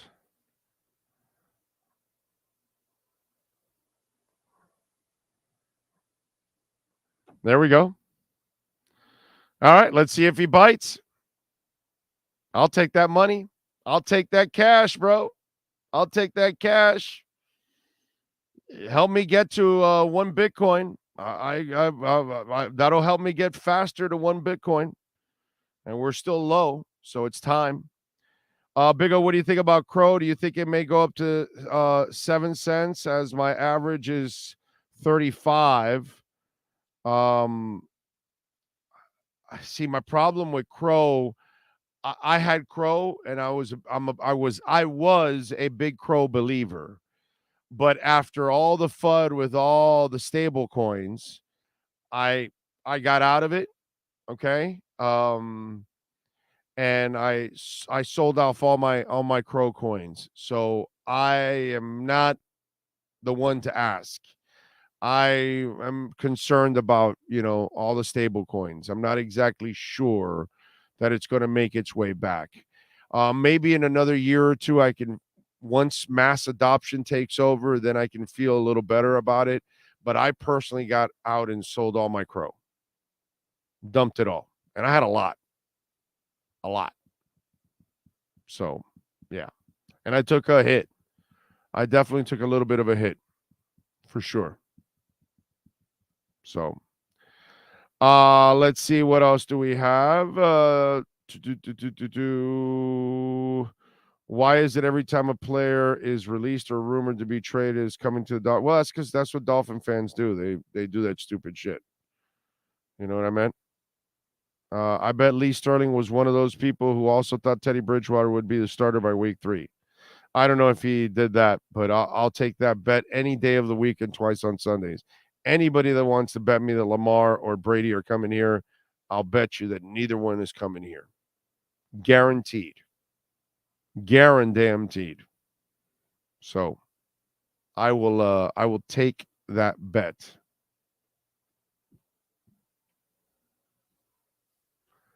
I guarantee you it's not going to happen. But, what the hell do I know? I only break more Dolphin stories than everybody else in this town or in the nation, actually, to be quite honest. That's all I can tell you. U2's going to be having a new album. I read that. And apparently The Edge says it's going to be kind of an edgier album, actually, which is really cool. I like that. Edge was asked because they've got an album coming out now, Songs of Surrender, which will be a collection of re-recorded old material in a softer setting. So it'll be a different way. But he told The Telegraph that in its follow-up, I've been working on new stuff in parallel that's much more vital and requires a U2 band sound to fulfill it. I'm not sure U2 are going to turn into AC/DC exactly, I'll still be trying to find ways to use the instrument that are new and unfamiliar, but I'm absolutely convinced that the guitar is going to be front and center with mainstream music culture in a year or two, and I want to be a part of that revival. It's funny how they foresee shit like that, because you think about it, when they did pop, right, they were adjusting to new music that was being out there, so they kind of wanted to do it in their own way. You know what I mean? It's pretty cool. So I'm looking forward to it, and I can't wait to go to Vegas to see them in the Sphere. That's going to be freaking awesome. Also, in music history on this day, let's give you a couple things that mattered on March 7th here in music history. First of all, in 2006, actor Jared Leto, his band 30 Seconds to Mars, began their first headlining club tour in Tulsa, Oklahoma on this date in 2006. In 1987, the Beastie Boys became the first rap act to have a #1 album with their debut effort, License to Ill. In 2000, men's fashion magazine GQ named Oasis singer Liam Gallagher the best dressed man. In 2010, Bret Michaels found himself explaining his new song, Nothing to Lose, which featured then a 17-year-old Miley Cyrus singing about slowly getting undressed. He said that the lyric is not a reference to her and that the song isn't even a duet. In 1975, on this date, David Bowie's 9th studio album, Young Americans, great song, saw its UK release. The album featured the hit song Fame, that would become Bowie's first #1 single in America. And that is what happened today in music history. Okay. Oh, have you ever been on the Dolphins cruise? No, I have never been on the Dolphins cruise. That should be a good event for Dolphin fans. Breaking news, Russia's now declaring war on the Big O show, and Putin is threatening to launch every last one of his nukes. More for you at the 7 o'clock hour. There we go, Matthew. In the 7 o'clock hour, you're going to have Big O telling the world that Putin is a pussy. Now, the question is, will Lee Sterling stay true to the bet if he's saying this to get the rise out of people? Oh, he's not going to take my bet. They never take my bet. Alf is in. The people hanging the fifth-year option over the heads of the Dolphins on March 7th are being the most dishonest of all. Most, if not all, fifth-year options are picked up at the deadline, May 1st. Yep. He is right. I think they're going to pick up the fifth-year option because I think it's the cheapest way to protect yourself. Because if he does ball and he stays healthy and has a great year, you're going to be forced to give him the fat-ass contract. This way you can delay that fat-ass contract 1 extra year. So if I'm the Dolphins, I am going to give him the tag. So I will give him the fifth-year option. To me, it's not a big deal. It's all of you, not all of you, but some of you out there that are just falling for the FUD. And deep down inside, you're not really a Tua guy. So that's why you're so quick to get off the bandwagon and talking about it. Notice that a lot of the people that are doing it are usually the Tua haters, the Tua disbelievers. And remember, like I told you already, a lot of them were proven wrong that the kid could play. So now that they were proven wrong because they said he was too short, his arm wasn't strong enough, he can't run a high-powered offense, he can't throw the deep ball, he plays too much golf. You guys know all the things. And now they're wrong, so they've got to then lean on the injuries or try to create some FUD themselves about a trade that will never happen. And, you know, one thing that Lee gets wrong there, like a lot of people, it's not a Lee Sterling thing. A lot of people get this wrong. Chris Greer is his own man. So is Reggie McKenzie and Marvin Allen. Those guys want Tua. but they have no control. Like he said that Chris Greer is a mouthpiece for the owner. He actually is not. The owner does whatever the hell he wants. He'll go in the middle of the night to go after Harbaugh, and he'll go chase Tom Brady. It wasn't Chris Greer that was chasing Tom Brady. It was Bruce Beal and the owner. It wasn't Chris Greer that wanted Deshaun Watson. It was Brian Flores that was bothering the owner about it. And then to the point that the owner was like, well, go ahead and find out, whatever. Because the owner is also, wishy-washy. None of it had to do with Chris Greer. Those guys drafted Tua, and they're dead set for now on going with Tua. They have not backed away from the whole Tua thing. But the only people that are backing away constantly are the same people that have been critical and wrong from the get-go. So they're dying now for the injury thing to come through, because this way they will be justified. And that's all this is, dude. That's all it is. Let's see. If they want to pounce, they got plenty to move to topple Binance. Big O, what do you think about trying to get Derrick Henry on free agency? I think they're trying to trade him, right? Doesn't he have a year left? Isn't it a trade thing? I'm not trading for him at all. And right now, I don't think that that's exactly what you need, because that's a lot of money. I think what you need to do is fix the offensive line and get that tight end, and you can bring back the same backs, and you can add somebody for lesser money. Kareem Hunt, by the way, will cost you a lot less money, because he can't really demand, the money he could have gotten a few years back when he was a featured back. Derrick Henry on the verge of retirement. I've heard stuff like that. I haven't seen any reports yet. Is that something new that's coming out now? Or is that just you guys screwing around with the whole, because I've heard people mention that, but I haven't necessarily seen where it says Derrick Henry is weighing retirement. I've seen where Derrick Henry is being shopped around. That I've seen, but not Derrick Henry retirement talk.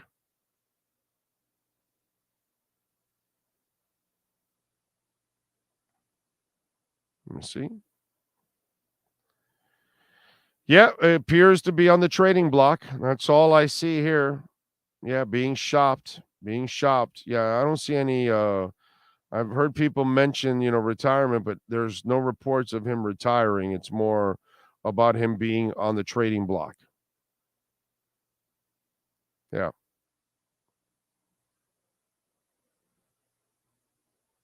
Yep. Over the past few weeks, the Titans have cut ties with several players. They mention all of them. And then they're planning on moving or releasing Bud Dupree, right? As for Henry, the Titans would pick up his $6.26 million cap space if they're able to trade him under the current terms of the contract. Henry is scheduled to make $10.5 million in base salary in 2023, which is the final year of his deal. So he does have 1 year left, so you have to trade for him. So you have to give up picks, and you're going to have to give up a new contract, because you're not giving up picks and only playing him for 1 year and then letting him go. So he's going to want a new deal. You're going to have to pay a lot of money, dude. Yeah, I'm not doing that. He's got a lot of mileage, and the average went down this past year. Yeah, I don't know. I would probably stay away from that. I'd rather go get Poyer and Bobby Wagner than Derrick Henry. I'd rather sign Jeff Wilson and Mostert, because I thought they did a really good job. I was so impressed with Mostert and the physical style that he showed, because you know him as a finesse guy, speed guy, all that. There were moments where I saw him run like hard, dude, and break tackles. Super impressed with Mostert this year. a better back than what I thought he was. I always looked at him like a solid back, and I like Jeff Wilson. So Josh says Poyer is looking to steal money. LOL. Only a moron at GM would give up more than a third-round pick for him. Henry is about to fall over the cliff. Be lucky to average 3.6 yards per carry going forward. I just, right now, I don't think that's the move you make.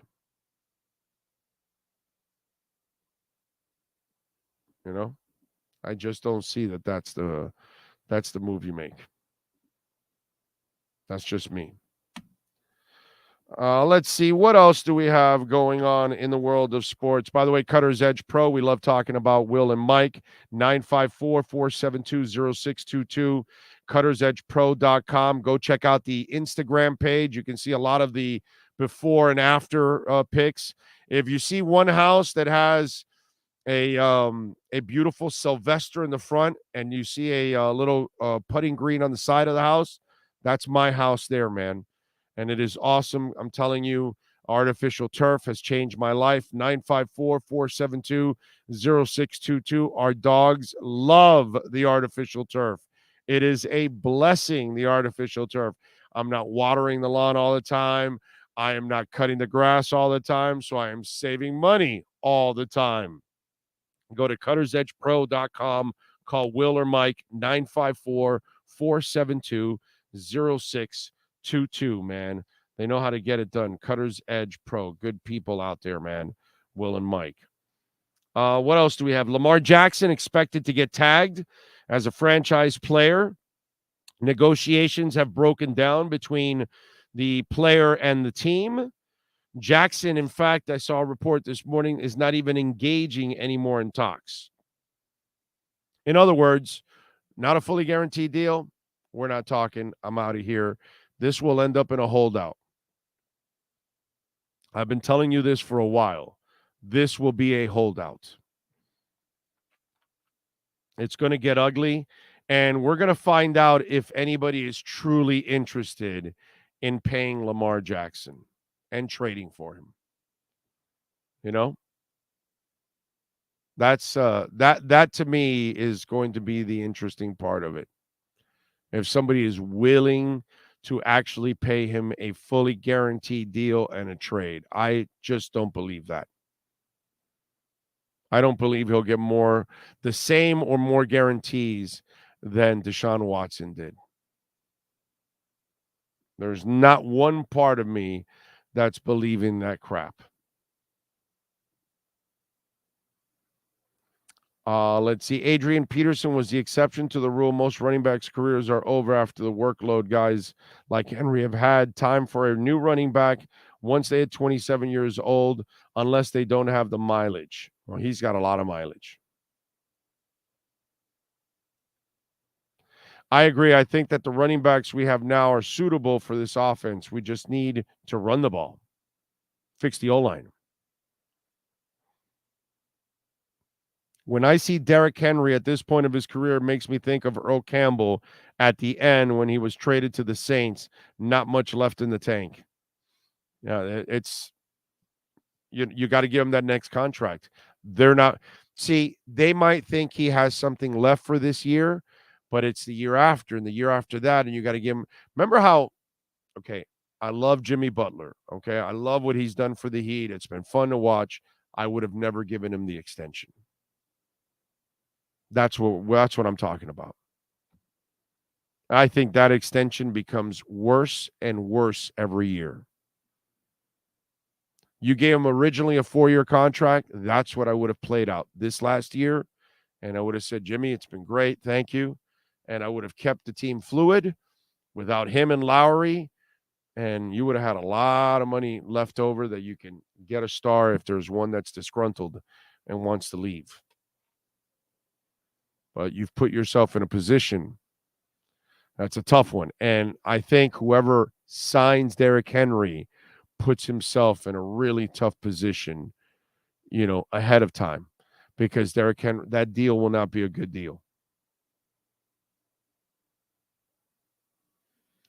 Lamar is not accurate. We have a lack of draft picks, not too much cap space available, and that's not the point. We're not talking about trading for his ass.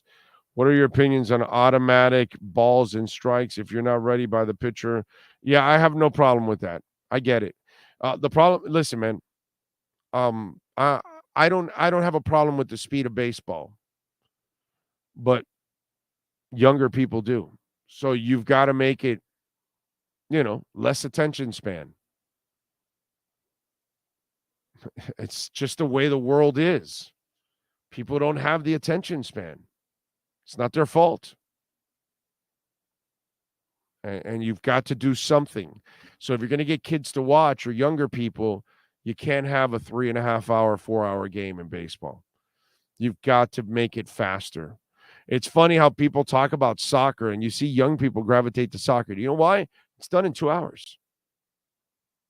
It's 2 45-minute halves. What do they have? 5, 6, 7 minutes extra? So 90 minutes. Okay. Then you've got your 15 minutes at halftime. All right. So now you've got an hour and 45 minutes. And let's say another 15 minutes of extra time for the 2 halves. 2 hours. You're in, you're out. As boring as some say, football is actually, soccer is actually played at a really fast pace. RedRecover.com. We love talking about RedRecover.com, man. Listen, Ed has come up with a product that is absolutely amazing. Red light therapy has been helping people out all for a while now and been helping me out, by the way. And I've been talking about red light therapy for a while. Why? Because red light therapy makes a huge difference in your life. Listen, whether you have an old shoulder injury, knee injury, you name it, we've got the wrap for it. Okay. Go to redrecover.com, get 30% off. There's only another week or 2 left on this for the human wraps. The doggy wraps, well, they're going over to chewy.com actually. So dogs, some of our owners have bought the wraps for dogs because it's all natural. And there's a lot of dogs that have hip issues as they get older. We have the wraps for the bigger dogs and the smaller dogs. So you can put that wrap on once a day, right? 15 minutes, and your dog is going to love you. Okay, that red light therapy will make it easier for them. It'll make it easier for them to walk around. One of our listeners has a Yorkie that broke both their back legs, and they have steel rods in each leg. And he's been having trouble walking around. And it's, obviously, well, he got the red light therapy, he got the wraps. Now he puts it on every day, and guess what? The dog is moving around a lot better now, less discomfort, and that's what you want. You love your dog. You don't want them to suffer at all, right? That's something that would break your heart, would break my heart if any of our dogs are suffering. What you want to do with your dogs constantly is provide all kinds of love and attention, right? That's all they do for you. You want to provide the same thing. You know what I'm saying? So go to redrecover.com, get them for the kids, get them for yourself, get them for the dogs. Ladies, we've got the wraps for your face. So you can, go after the crow's feet.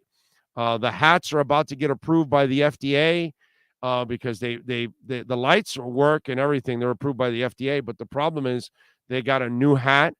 And because you change the hat, you got to get it approved through the FDA, and it's about to get approved. So if you're looking for the hat to grow your hair back, that's if you are recently losing your hair, it's something new, then go to redrecover.com and go to the email part to contact us and send them a note that you're interested in the hat, because I don't think they have the hat yet on the website. But it's 30% off now. Take advantage. Go to redrecover.com. Tell them that Big O sent you. They'll take care of you, man. Great people at redrecover.com. In my unprofessional opinion, they should have yellow cards for constant flopping and automatic red cards for flopping in the penalty box, willing to incorporate a warning before issuing the card. Actually, they do have cards for fake flopping. If they think that you fake flopped, they will give you a card. They do have that. That is possible. I'm proud to say my dog does a full stop at red lights now. with Red Recover. There you go. Big O, what about if I go on the Dolphin cruise and interview players there, brother? Would that be I think that would be fun. Think you should go and do that. Will they allow you out of China is the question. You know, I don't know. Do they allow you in there or are you locked in that jail? That's the question. And if you're allowed to get out, why would you go back?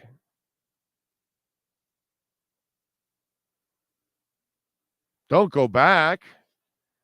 What's wrong with you?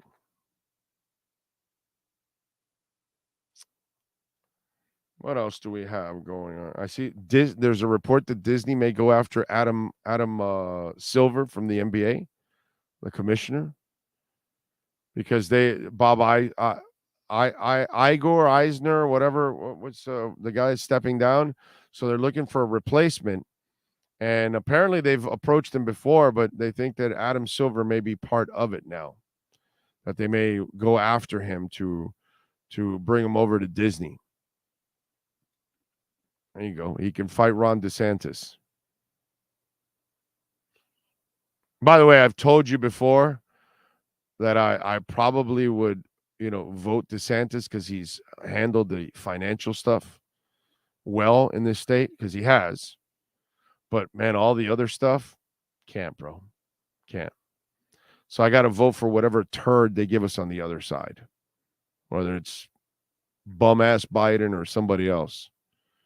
That guy's too. You can't be that vindictive and that revengeful as a leader, bro. That dude's twisted. Not a fan.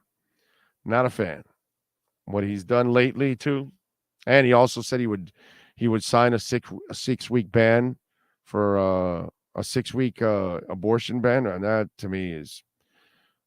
I think women need to have their rights. They need to control their bodies. The 15 weeks was fine. I'm not into 24 and 30 weeks or whatever, but 15 weeks is more than fine. Too strict, too conservative. The world is not conservative. The world is getting more liberal. Conservatives are the minorities. And these people want to shove that stuff down your throat. So even if he does better in finances than Biden, which he probably would, some of the other stuff, you just, yeah. That DeSantis, bro, too much crap, bro. What he's done to the black community. He hates gays. Holy crap! I've never seen anybody hate the gay people more than DeSantis. Holy crap! Yeah, can't have that in leading the country.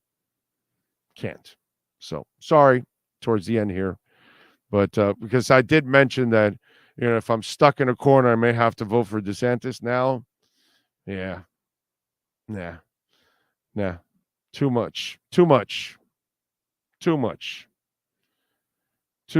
Yeah, I know trans, whatever, gay, LGBTQ, whatever. He's against everything that's not straight. Whatever. It's just ridiculous. I like people come in all shapes and sizes, colors, nationalities, sexuality, all that kind of stuff. It's just bad, dude. And then what he's done to the black community too. I can't vote for that guy.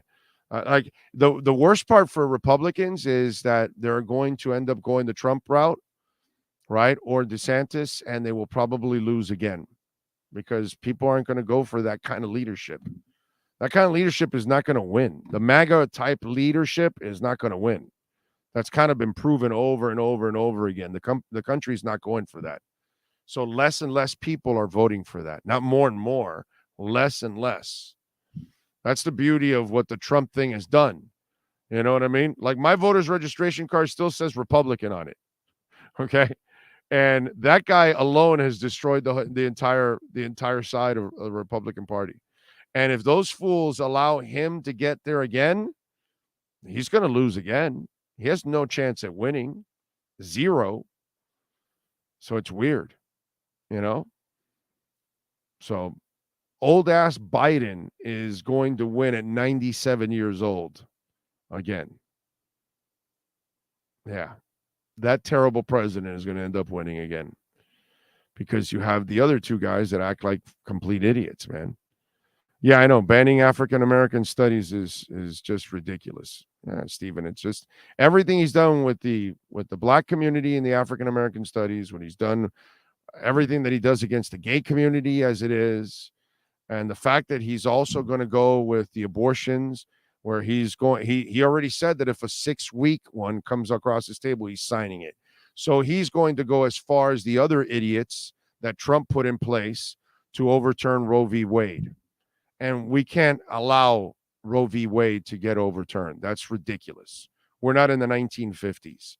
But that's the problem when you allow the minorities to get in control and not do what the majority wants. See what I'm saying? Because none of those conservative idiots have the balls to put it up for vote because they know most of the country would vote to have abortion legal. You know? So, like I told you already, I've told you many times over, everybody's a hypocrite here. Democrats tell you, oh, we got to control guns, but they'll allow people in Seattle to take over an entire couple of blocks and destroy a police department and come up with some zone for themselves and all that. They'll allow people to steal up to $950, scaring away businesses all over the place in California that they're leaving out of there because they have no recourse. You can steal and have no penalties whatsoever in California, but they want gun control. And then you have conservative idiots that tell you, hey, don't tell me to wear a mask, but I'll tell you, you can't have an abortion. Like, what the hell, dude? The CPAC morons, right? You know, these are the ones that say, oh, what's it called? COVID's not real and all that. You know, all those CPAC idiots, when they got there, they had to sign a waiver that if they catch COVID, you can't sue them. But wait a minute, I thought it's not real. They're all hypocrites. They're all hypocrites. Democrats, Republicans, they're all hypocrites. This moron that's in place now, he takes over and he shuts down the gas line. And it's like, oh, he's forcing this green shit, which then raises gas prices, which the middle class, it kills us middle class people, and the people that have 1, 2, 3, 4 kids, it's a lot more expensive for them to take their kids to school, to go buy milk, to go buy this, go buy that, and you've killed the middle class. You've set them back, Biden. It doesn't matter who it is. They're all idiots. Democrats, Republicans, are all idiots. And they don't give us any options whatsoever. Every candidate they throw out there has got so many warts, it's not even funny. They can't find one. There's not one Democrat that I would really want to vote for, and there's not one Republican that I really want to vote for. Not one of them, dude. None. It's pathetic. It's embarrassing that we have no leaders to actually vote for. We have people that all they care about is their private interests and their biases. That's all we ever put in office. That's it. It's the worst, man. We are so freaking lost. It's not even funny. I have to settle for the lesser of two evils every year, what I think. And it's like, what do I do now in 24? There's nothing, bro. Nothing coming up. It's ridiculous. Fun stat. We have 168 million registered voters and about 160 million showed up to vote.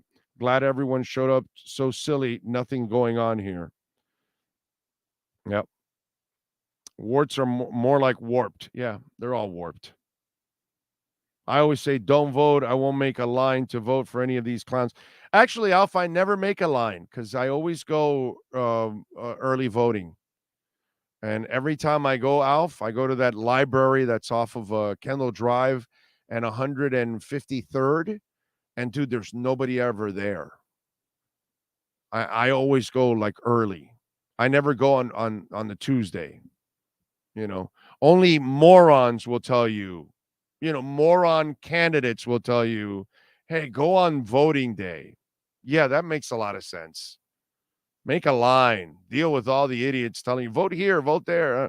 I go, it's nice and quiet. I pop in, pop out. I'm out within 10, 15 minutes, man. So I never make a line, but I do have to vote, Alf. That's where I disagree with you. I have to make my voice heard one way or another. You know what I'm saying?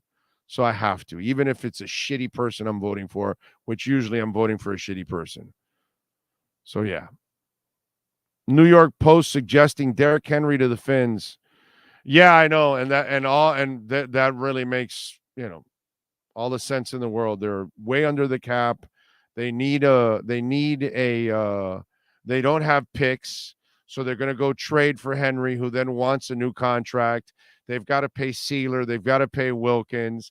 They need to go add either a safety or a linebacker or a tackle in free agency that they've got to also pay, but they're also going to pay for Derrick Henry.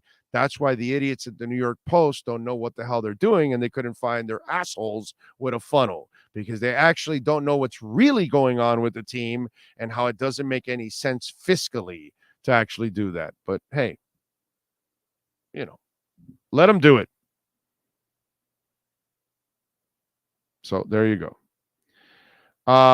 Alex, let's use that train of thought. It's okay for parents to let their kids hang out in the meth homes or attend Klan rallies. There you go.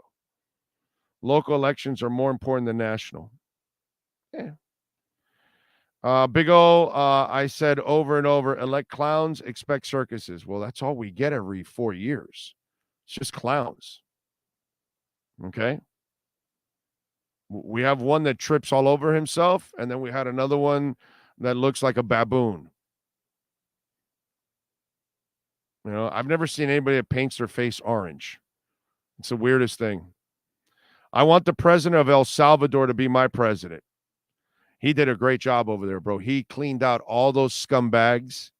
He eliminated all those gangs and criminals, and he opened up opportunities for everybody in El Salvador now to actually have a real life and a safe life. They actually have tourism now, which you would never go to El Salvador if your life, not even Mike no-go zones would go to that zone back in the day. Okay? Now, Mike, that ain't a no-go zone anymore. That's a Bitcoin zone now. There, he's done a great job. Now, but you know who I would want as president? And I'm not shitting you, bro. Okay? Give me Vladimir over in Ukraine. That's my president right there. I want that guy as my that's better than anything we voted for in the last years and years and years and years. All right? Give me Vladimir over in Ukraine. Brazil got robbed, but yes, Naive getting it done right. Yeah, I mean, doing it better than others, at least. Yeah, the stuff that's going on in Brazil and Peru is some dirty shit. That's some dirty shit that's going on over there in those places. They are, yeah. And I think Colombia, right, is having some issues also, right? I think. EJ Barrow says, exactly. We've reached a level of corruption in politics that only allows voting on non-issues. Every congressman has to first consult with his backers before voters get once they're seated. Exactly. Look, this whole with this idiot, the guy that lies a lot, Santos. Eventually, we're going to find out where that $700,000 came from, right? And it probably didn't come from a clean place. And that's all of them. They all have somebody like that. Shang Tu Sheng says, I'm a lady boy, Big O. We'll have some fun. Mike Jamorzik says, fair enough, Alex. Then when does the state have the right to come in and take kids away from unfit parents? That's why we have to have abortions, bro. We have the wrong people having kids. And here's more, okay? All these conservative idiots, right? That say, "Oh no, you can't have abortions and all that and this and that, or you can't." Okay, morons, are you all adopting these babies? No, they're not. The system is loaded with kids that need to get adopted. Every day on the news, we hear about kids that are going through hell because of their parents. Okay? Because they have parents like Antonio Brown. You know what I mean? Like the wrong people are having kids. So if those wrong people can have an opportunity of getting out before the mess really happens, then yes, let them get an abortion and move on. We have enough terrible parents. We have enough kids in this world that have no love, no family structure, no mother, no father, terrible upbringing. They're stuck in systems and all these places where they're popping from one home to another. You know what I mean? We have way too many kids out there that don't have a home. All we're doing is creating more of that. Okay? You got to give women the right to control their bodies. This is crazy. For me, anybody that wants to think that, you're already out of my voting. You want to control a woman's body? I'm done with you, bro. This is 2023, my man. This isn't 1923. Sorry. Arab women are taking their veils out. The world ain't getting conservative. It's getting more progressive, and it's definitely getting, more liberal. Right? You got Chinese people that are actually protesting, which that gets you killed there. Russians protesting, which gets you killed. Okay? People are tired of all of this kind of stuff. So, listen, the Republicans will figure it out eventually. I mean, some of them are already figuring it out that Trump's a loser, and they're finally, getting off that Trump bandwagon, but not all of them. You still have that disease, unfortunately. And you have the racist. The racists are never going to leave Trump. That's their home. So they've got a home there. You know what I mean? So, you can't do anything about that. He's got that group. But they're not big enough to vote him in. So that's a good thing. It's tough, man. Zelensky as president, at least World War III would be guaranteed. What war did he start, Lofi? I'm not exactly sure. Did he start a war? It's kind of a stupid-ass statement on your part, Lofi. Where did he start a war? What I seen is a man, okay? Not a coward. A man that stood there for his country, did not had an opportunity to leave. And he said, no, I'm staying right here. I'm fighting. Show me a hell of a lot more character than what I've seen from my last couple of presidents. So I'm not exactly sure what you're talking about. Did he start a war? Why would that be the case? Alex says, I'm setting up residency in Argentina. I can live with the disability I get. Nice. Okay. We are broken, subsidizing everything, and we can't even pay interest. Where does that road lead? Well, that's you got the same people that are voting you in and tearing up that everybody that you vote in tears up your deficit. Doesn't matter who you vote in. They all tear up the deficit, and they all do it worse than the other. Okay? Obama was worse than George Bush Jr. Okay? Then Trump was worse than Obama. Okay? And now this guy will be worse than Trump, and whoever gets in next, whatever Republican or Democrat gets in next, will be worse than Biden, or if Biden comes back, he'll be worse than he was the first go around, because that's all they do. Doesn't matter what side they come from. That's the beautiful part. Doesn't matter. The only guy that was able to balance it, believe it or not, our best president is Bill Clinton by miles. But morally, he was as corrupt as they get, and you can't have a freaking predator in the, as a president. But that was the best guy diplomatically, balancing the budget, all of that shit. He was way better than everybody else. Way better.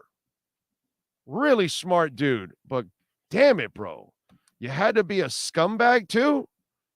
We can't get anybody in there in the White House that's actually like really good at everything. Obama was a really nice guy. I like Obama personally. He sucked as a president.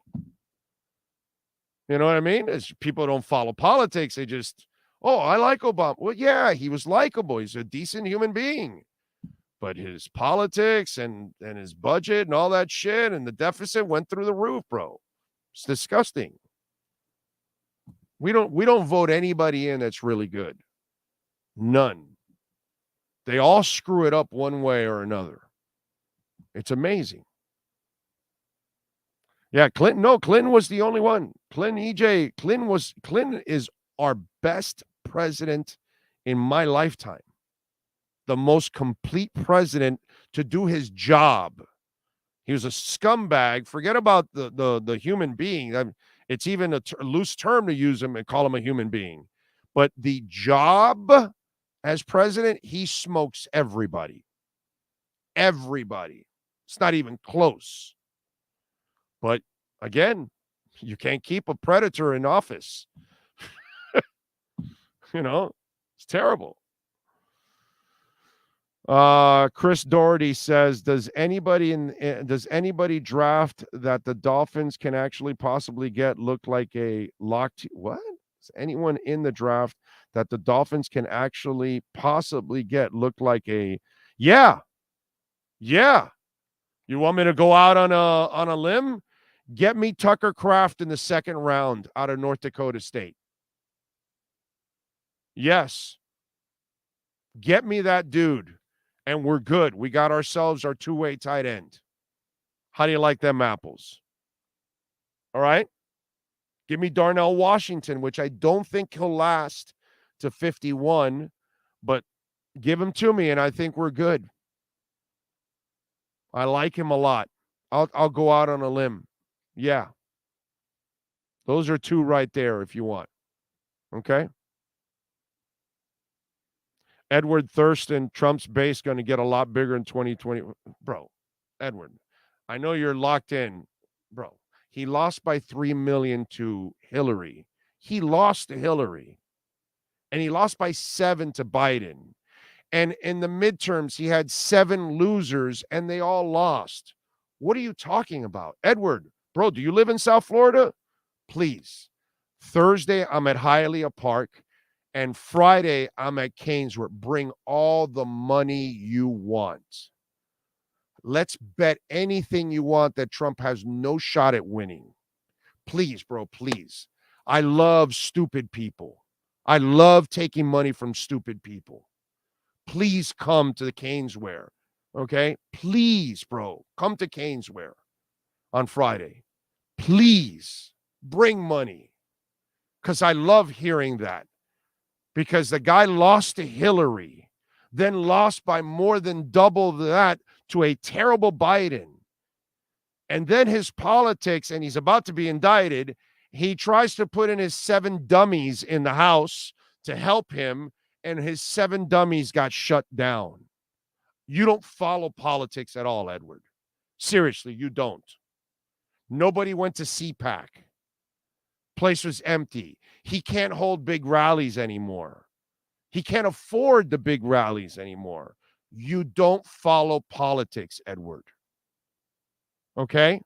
I love you. I know you send in a lot of super chats, and I appreciate it, and we have fun with Edward Thurston Howe, but please, bro, don't talk about shit you don't know at all. You have no idea what's going on. Seriously. Unless you're a lost Trumpy. If you're that, then I laugh at you, because I laugh at all Trumpies, because they live in this blind-ass world, and, they're the minorities, and they don't know that they're the minorities because they're loud, obnoxious, and stupid. You know what I'm saying? So, but if you want, please bring the money, bro. Please bring the money on Thursday to Hialeah Park. Please bring the money on Friday to Canesville. I would love to take your money. Please bring it. I want to get to one full Bitcoin. Your money will help. Okay. And Edward, no less than $500 at least on this bet. At least make it worth my while. Okay. At least $500 that Trump has no shot. $500. No less than that. If you can't, then you're a minor leaguer. Don't come. But if you can bring the money, bring it, bro. Please bring the money. I love this, bro. I love some of you out there that really are absolutely lost and you know nothing about what's going on.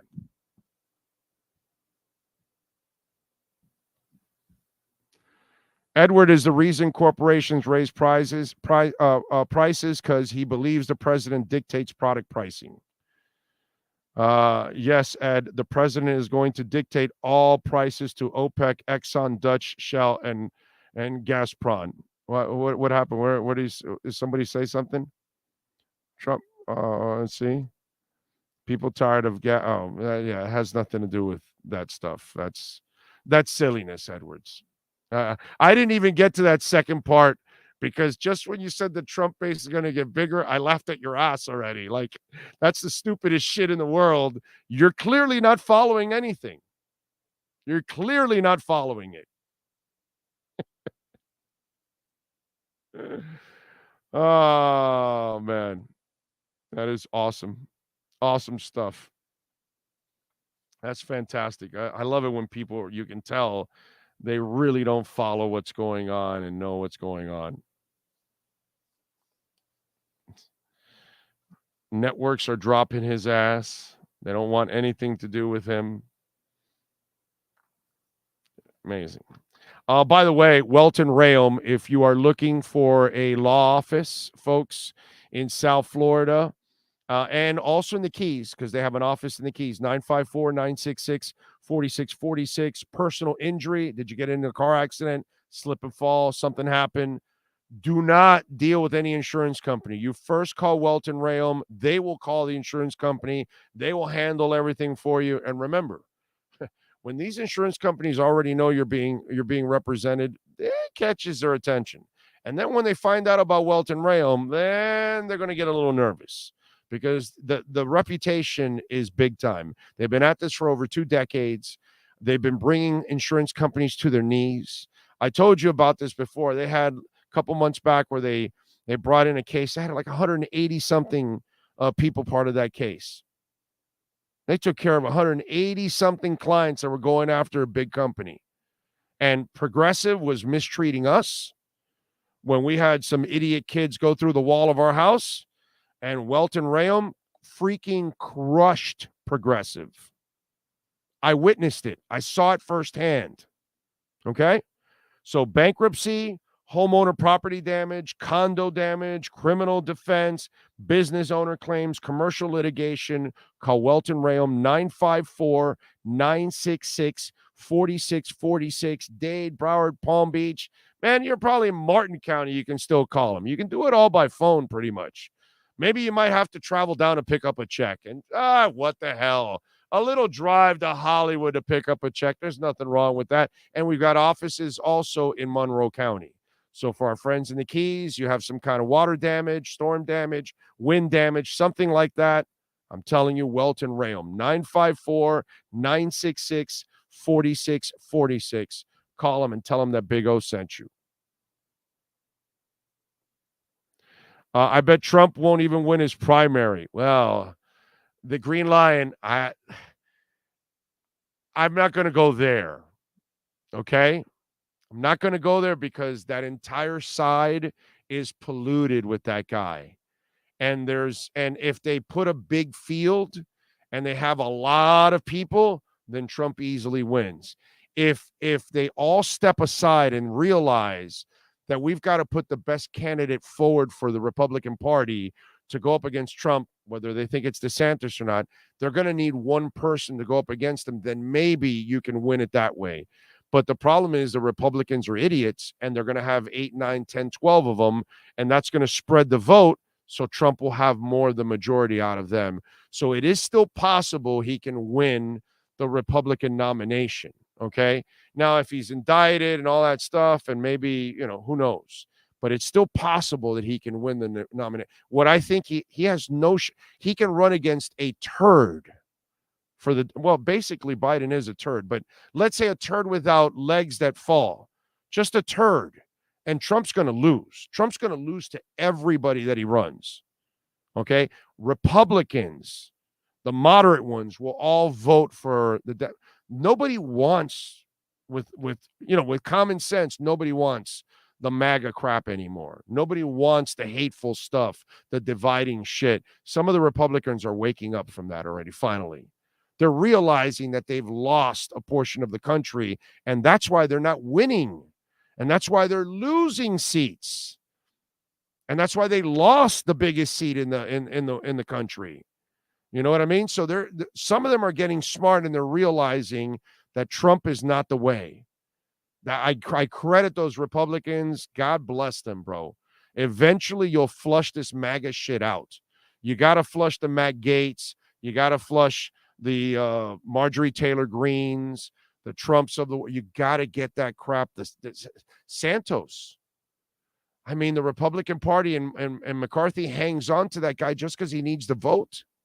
But eventually they're going to kick him out now. And you know what the Republicans know? A Democrat's going to win that seat now. So they're going to lose another seat in the House. And they're realizing, not the stupid ones like McCarthy and Johnson and all that, but the other ones are realizing that we're losing America if we keep going down this path. Because the country's not going conservative. The world is not going conservative. So you better be a little bit more to the middle. Okay? And if you're not, you're going to lose people. And you're losing all the young people. None of the young people are conservatives. Unless they grew up in the Bible Belt under, really strict parents. And, those are few and far between. Those are the minorities. But most kids, they're not going to want any part of this, man. They're not going to want to see you. I've told you this before. The millennials and the Generation Zs are more accepting of each other than we ever were. Ever.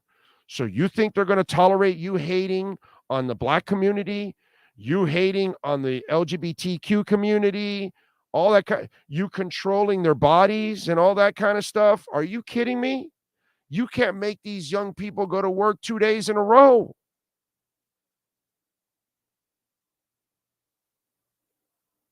Okay? You can't make young people work 2 days in a row. That's the part that they're not getting. Now some of the Republicans are finally getting it. You can hang on to it's like baseball. You want to hang on to your fan base that's dying? That's fantastic. But you better do something about finding the young fan base, and they're not doing it. Well, guess what? The Republicans need to do the same thing. They need to straighten their shit out so they can go back and win over the moderate people and the young people in this country. And then when they do that, they got a shot at taking down the Democrats. But I am happy for the Republicans that some of them are figuring out that they've got to move out of this MAGA garbage.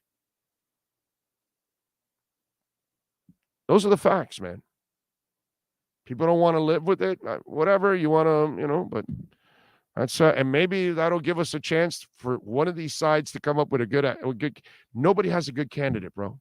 Nobody. Bum ass Biden. We got to run with his ass again for 4 years. Democrats have nobody else, and the Republicans have nobody, bro. It's a field of nobodies. It's really amazing.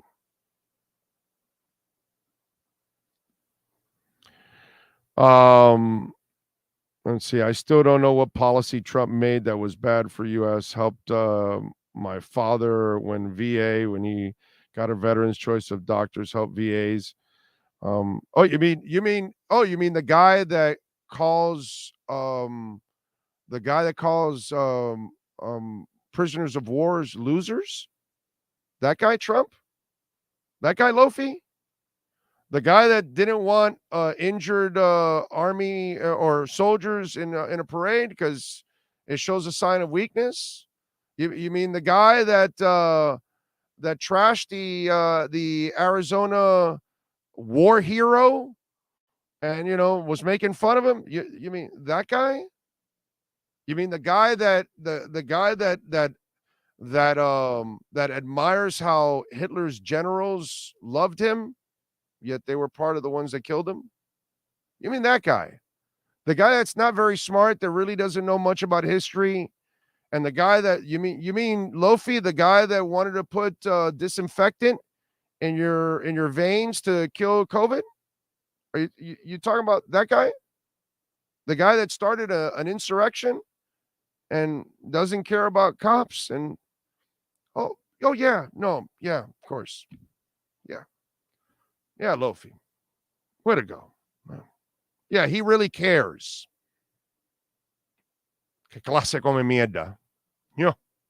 Wow. Some of you are really, really dense. Lofi, you're really good on crypto. You might want to stay away from politics. You really don't know how to read the orangutan man. Like, that's some embarrassing shit you just pulled out. Seriously. Like, don't talk anymore about this. Like, seriously. Like, really. Some of you out there, wow. Holy shit. Wow. Holy crap. Oh, my God. Man. Holy moly. Whew. Yeah, Lysol in your body. Yeah. No, that was on CNN. No, it wasn't from his mouth. No, it was on CNN. I don't watch CNN or Fox, Lofi. So I'm sorry that your butt hurt on Fox there, Lofi. Now I know where you're coming from. I always can tell the people where they're coming from and when their butt hurt. You know what I mean? I never mentioned anything about CNN. You know what I mean? But of course, your butt hurt self, of course, hardcore, can't be objective. That's all right. It's all right. It's all right, Lofi. Yeah. So that's all right, Lofi. Don't worry about it. It's all right. Remember, VAs they're an embarrassment, Lofi. Okay? They're an embarrassment. And everybody helps VAs, by the way. All presidents pretty much help VAs. I've never seen presidents that don't help VAs. They pretty much do. Okay? But that's all right. Don't worry about it.